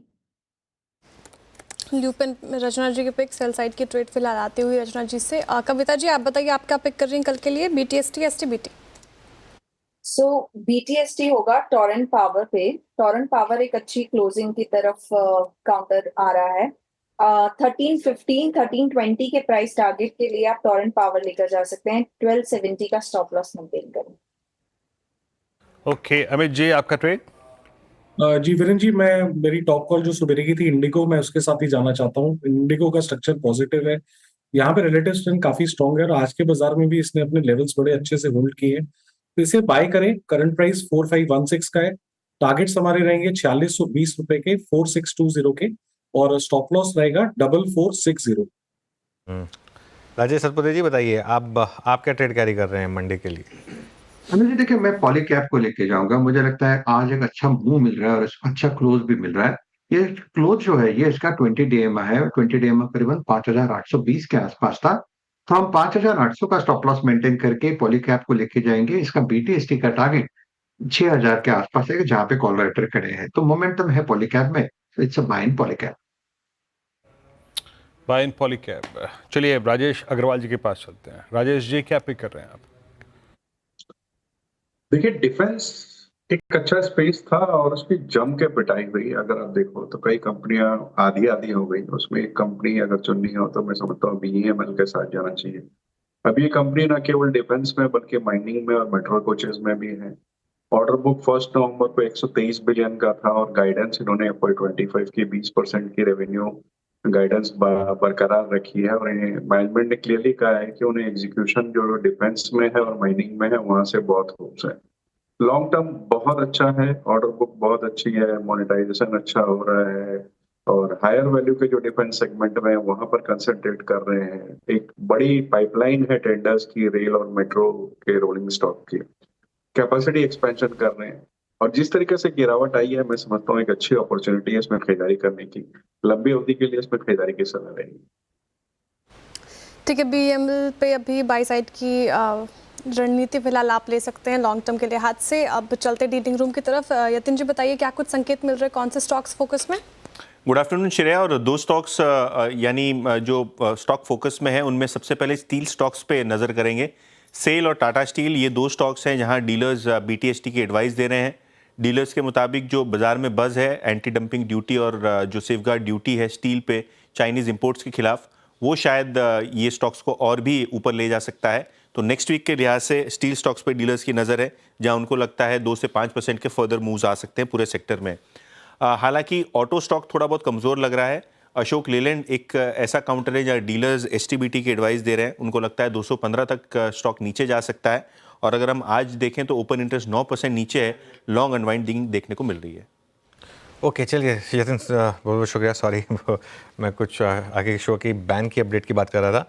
एक बार बैन की अपडेट लेकर आइए और उसके बाद वीरो के पास चलेंगे मार्केट ब्रेथ के लिए। 3 स्टॉक्स बैन में जाने की तैयारी कर रहे हैं, चंबल फर्टिलाइजर्स, बंधन बैंक और Hindustan copper. Hindustan copper borderline case है, लेकिन चंबल और बंधन तो ऐसा लग रहा है कि बैन में आज चले जाएंगे। चलिए अब F&O की ब्रेथ की बात करते हैं और वीरो के पास चलते हैं। वीरो आज तो नेगेटिव ही रही होगी ब्रेथ? जी अनुज, नेगेटिव ब्रेथ है आज आपकी स्क्रीन पे। मात्र 20 लॉन्ग, कल 105 थे, कल ये कन्विक्शन था बाजार को कि शायद 22,800 हम होल्ड कर रहे हैं। 20 मात्र लॉन्ग, शॉर्ट कवरिंग 29 में। और लॉन्ग अनवाइंडिंग देखिए अब हो क्या रहा है, सिंस अब हम क्लोजिंग सीरीज का क्लोज कर रहे हैं, ये लॉन्ग अनवाइंडिंग हो रही है बट ये ट्रांसलेट नहीं हो रही है आइदर शॉर्ट की तरफ या फिर लॉन्ग की तरफ। मीन्स सिंपली एक फीलिंग है बाहर निकलने की, ये थोड़ा सा नेगेटिव है, याद रखिएगा। लॉन्ग मात्र 20 में, 29 में शॉर्ट कवरिंग, शॉर्ट करीब 62 में, but long unwinding that's I think ये फिगर थोड़ी सी अपने आप में डिसअपॉइंट करती है। आते हैं स्लाइड्स पे, एक एक करके स्टॉक्स को देखते हैं। पहली स्लाइड आएगी आपकी स्क्रीन पे लॉन्ग की और इसमें सबसे ऊपर JSW एनर्जी के इंडस्ट्रीज हिंडाल्को का मूव बहुत स्ट्रॉन्ग रहा।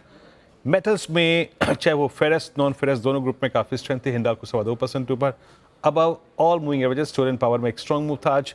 पूरा मेटल स्ट्रॉन्ग है। उसके बाद L&T टेक्नोलॉजी सर्विस में शॉर्ट कवरिंग थी। नाल्को, PB फिनटेक, बाटा सेल में शॉर्ट कवरिंग आज भी रही और 2.5% ऊपर। शॉर्ट बिल्डअप M&M कोलैप्स हुआ आज। ये EV की कहानी पूरे ऑटो पे भारी पड़ी शुरू से लेकर आखिरी। TVS मोटर्स, बाकी ग्लेनमार्क ल्यूपिन में आज शॉर्ट बिल्डअप था। गुदर प्रॉपर्टीज पे शॉर्ट बिल्डअप था और मिड कैप IT में साइट माफ कीजिएगा, Biocon, Ipca labs, Coforge, persistent सब में काफ़ी आज पेन रहा। अच्छा एक काम करते हैं, एक दो स्टॉक्स में और कंसिडर करता हूँ, उसके बाद चलेंगे राजेश जी के पास। थोड़ा सा अगर आपका मूड अच्छा नहीं है और वीकेंड कुछ अच्छी तरीके से घर पे ही बिताना चाहते हैं तो हम बात करेंगे उस पर, लेकिन मैं जस्ट एक बायोकॉन का चेक ले लूँ क्योंकि सिर्फ बायोकॉन में कंसिडर करना चाहता हूँ। बायोकॉन पे अमित जी को लेके आइएगा स्क्रीन पे। 322 बायोकॉन का ये क्लोज आ रहा है ऑलमोस्ट अक्टूबर 2024 के बाद पहली बार इतनी माइनस ट्रेजेक्टरी फ्रॉम 200 डे पर, यानी 200 दिन के एवरेज के इतना नीचे पहली बार बंद हो रहा है। अमित जी आपका व्यू क्या होगा? है और आज की कैंडल तो काफी बेरिश है और जैसा कि आपने कहा कि 200 डे के काफी नीचे आ गया है। और इम्पोर्टेंट चीज ये है कि 329 का एक स्विंग सपोर्ट था, वो भी स्टॉक ने तोड़ दिया है। तो किसी की भी शॉर्ट पोजीशन है तो बने रहे। लगभग स्पॉट में स्टॉप लॉस रहेगा 328 रुपीज का और यहाँ पे 310 और 305 के टारगेट्स पॉसिबल है। के चलिए अब थोड़ा सा इस चर्चा को मोड़ते हैं और चलते हैं बात करने की सिनेमा की। जी हाँ, इस हफ्ते आपके पास OTT पे या फिर सिनेमा घरों में क्या विकल्प है अपना मूड ठीक करने के लिए? राजेश जी, क्या पिक किया है इस बार? बताइए 3 चीज़ें जो देख सकते हैं इस बार, सबसे ऊपर कौन सी होंगी? First, second, third. देखिए, अगर छावा नहीं देखी है तो वो देख सकते हैं, बट फिर मैं यही कहूंगा कि वो भी उतनी अच्छी नहीं हुई है जितनी हाइप बनी हुई है, कई जगह रिपीटेटिव लगती है।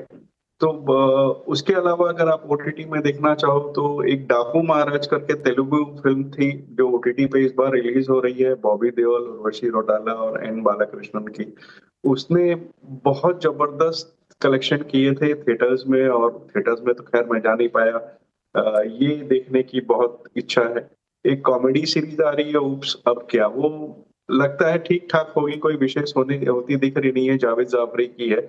लेकिन क्राइम बीट करके एक सीरीज आ रही है साकिब सलीम की, जिसमें इन्वेस्टिगेटिव जर्नलिस्ट की स्टोरी है, और वो थोड़ी एक्साइटिंग लग रही है। और इस सबसे ऊपर अगर रखा जाए तो रॉबर्ट डी नीरो की एक पिक्चर आ रही है जीरो डे, वो मुझे लगता है कि सब पे भारी पड़ने वाली है अगर कोई इंग्लिश देखता हो तो।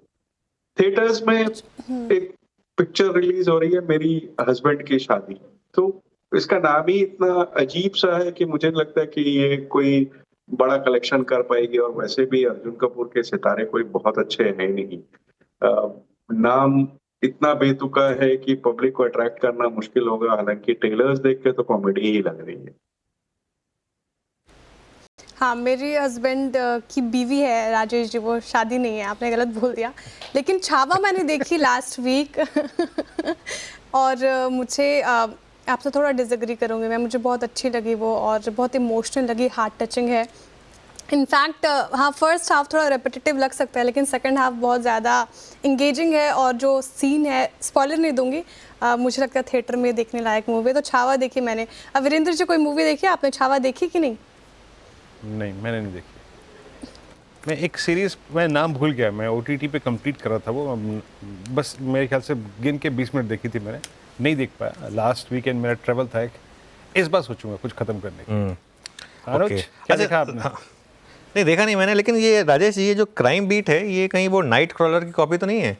वो अगर आपने देखी हो, 2014 में एक फिल्म आई थी नाइट क्रॉलर, उसमें एक क्राइम रिपोर्टर होता है, वो कैसे हायर TRPs के लिए फिर खुद क्राइम्स क्रिएट करता है, वो ऐसी फिल्म थी। ऐसा तो कुछ तो नहीं है इसमें? मेरे ख्याल से वैसी नहीं है, क्योंकि वो डिफरेंट है। वो जो आप स्टोरी बता रहे हो उस हिसाब से तो एक न्यू दिल्ली टाइम्स करके भी बहुत पुरानी पिक्चर आई थी जितेंद्र की, वो सेम प्रेमाइस पे खुद क्राइम क्रिएट करते थे TRPs के जमाने प्रिंट मीडिया में, तो दैट वाज डिफरेंट। जुदा है मेरे ख्याल से तो, बट ये ज्यादा बेटर बैटरी है सारे रिलीजेस में जो इस बार की OTT में है। वीरू, आपने देखी नाइट क्रॉलर? नहीं, देखिएगा, आई थिंक थोड़ी सी डार्क है फिल्म वैसे।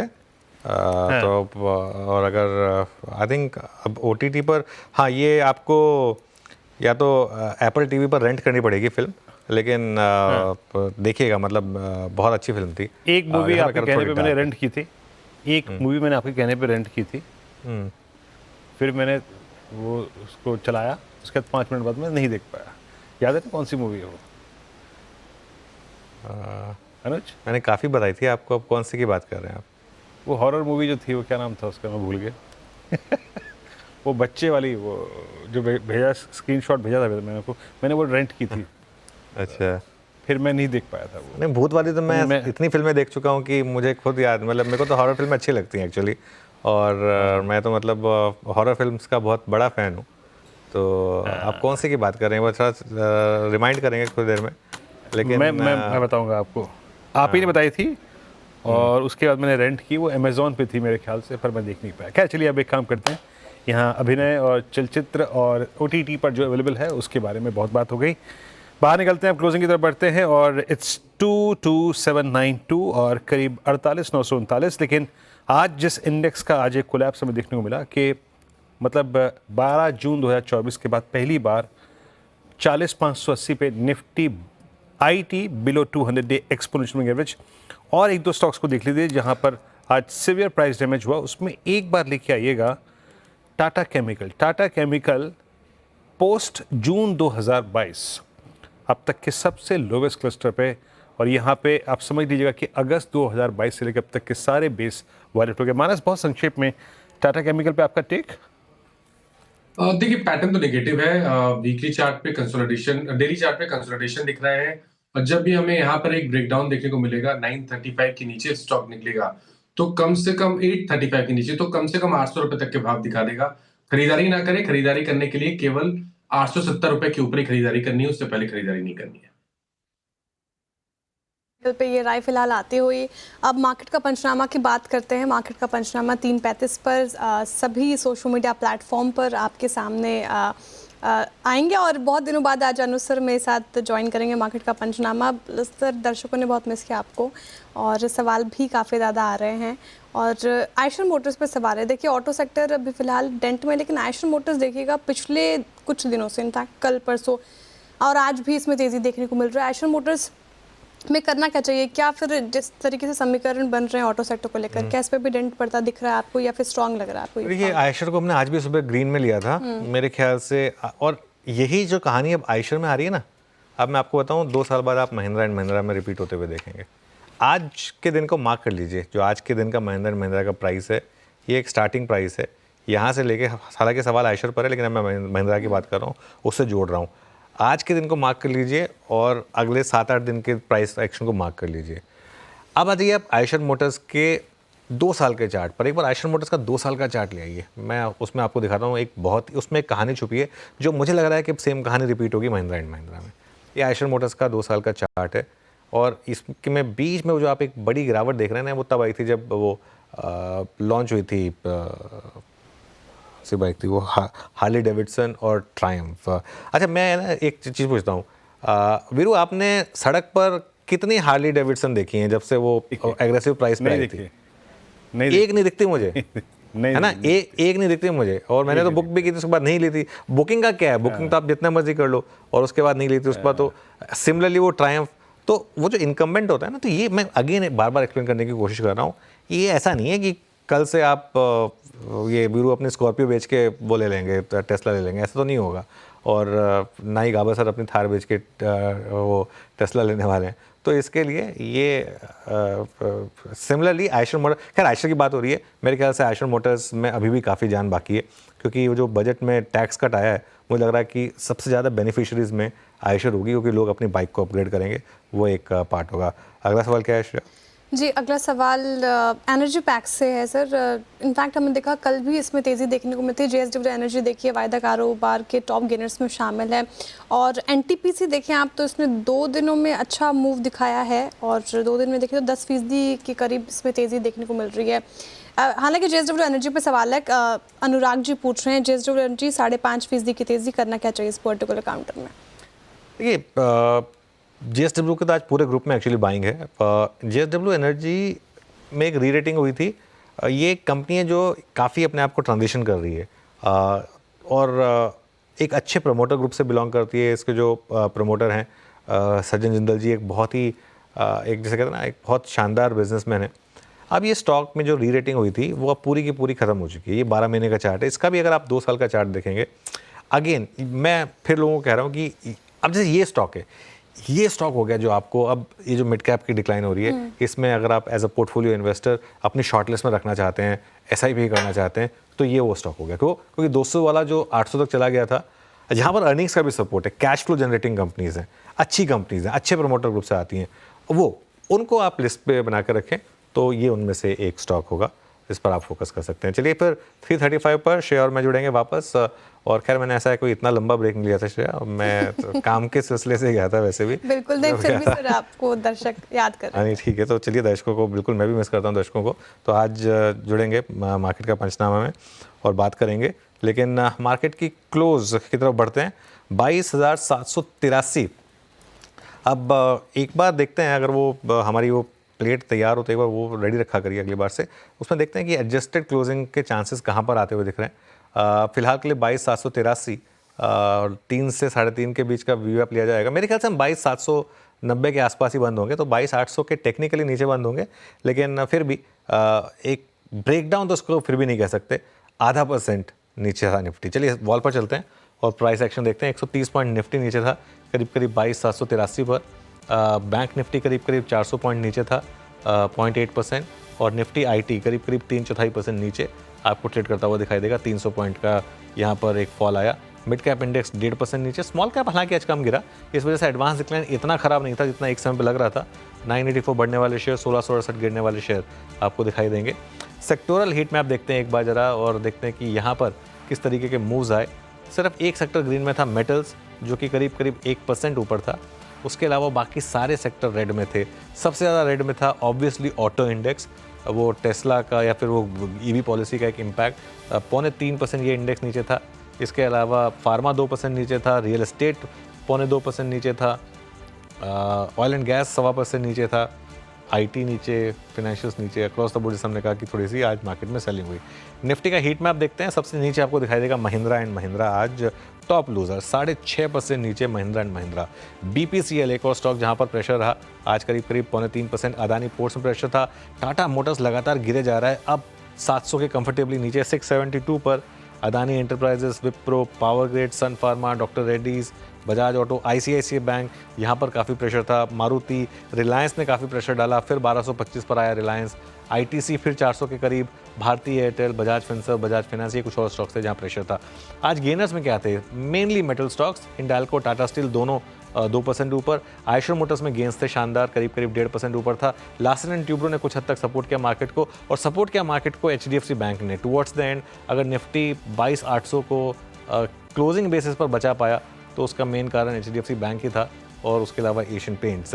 लेकिन एक चीज़ तो माननी पड़ेगी, टुवर्ड्स द एंड एक बार निफ्टी का इंटरडे चार्ट और रख दीजिए, मुझे वापस दिखा दीजिए निफ्टी का इंटरडे चार्ट। ये खैर आज का चार्ट हो गया, निफ्टी का इंटरडे चार्ट दिखा दीजिए एक बार। टुवर्ड्स द एंड वापस थोड़ी सी सेलिंग आई।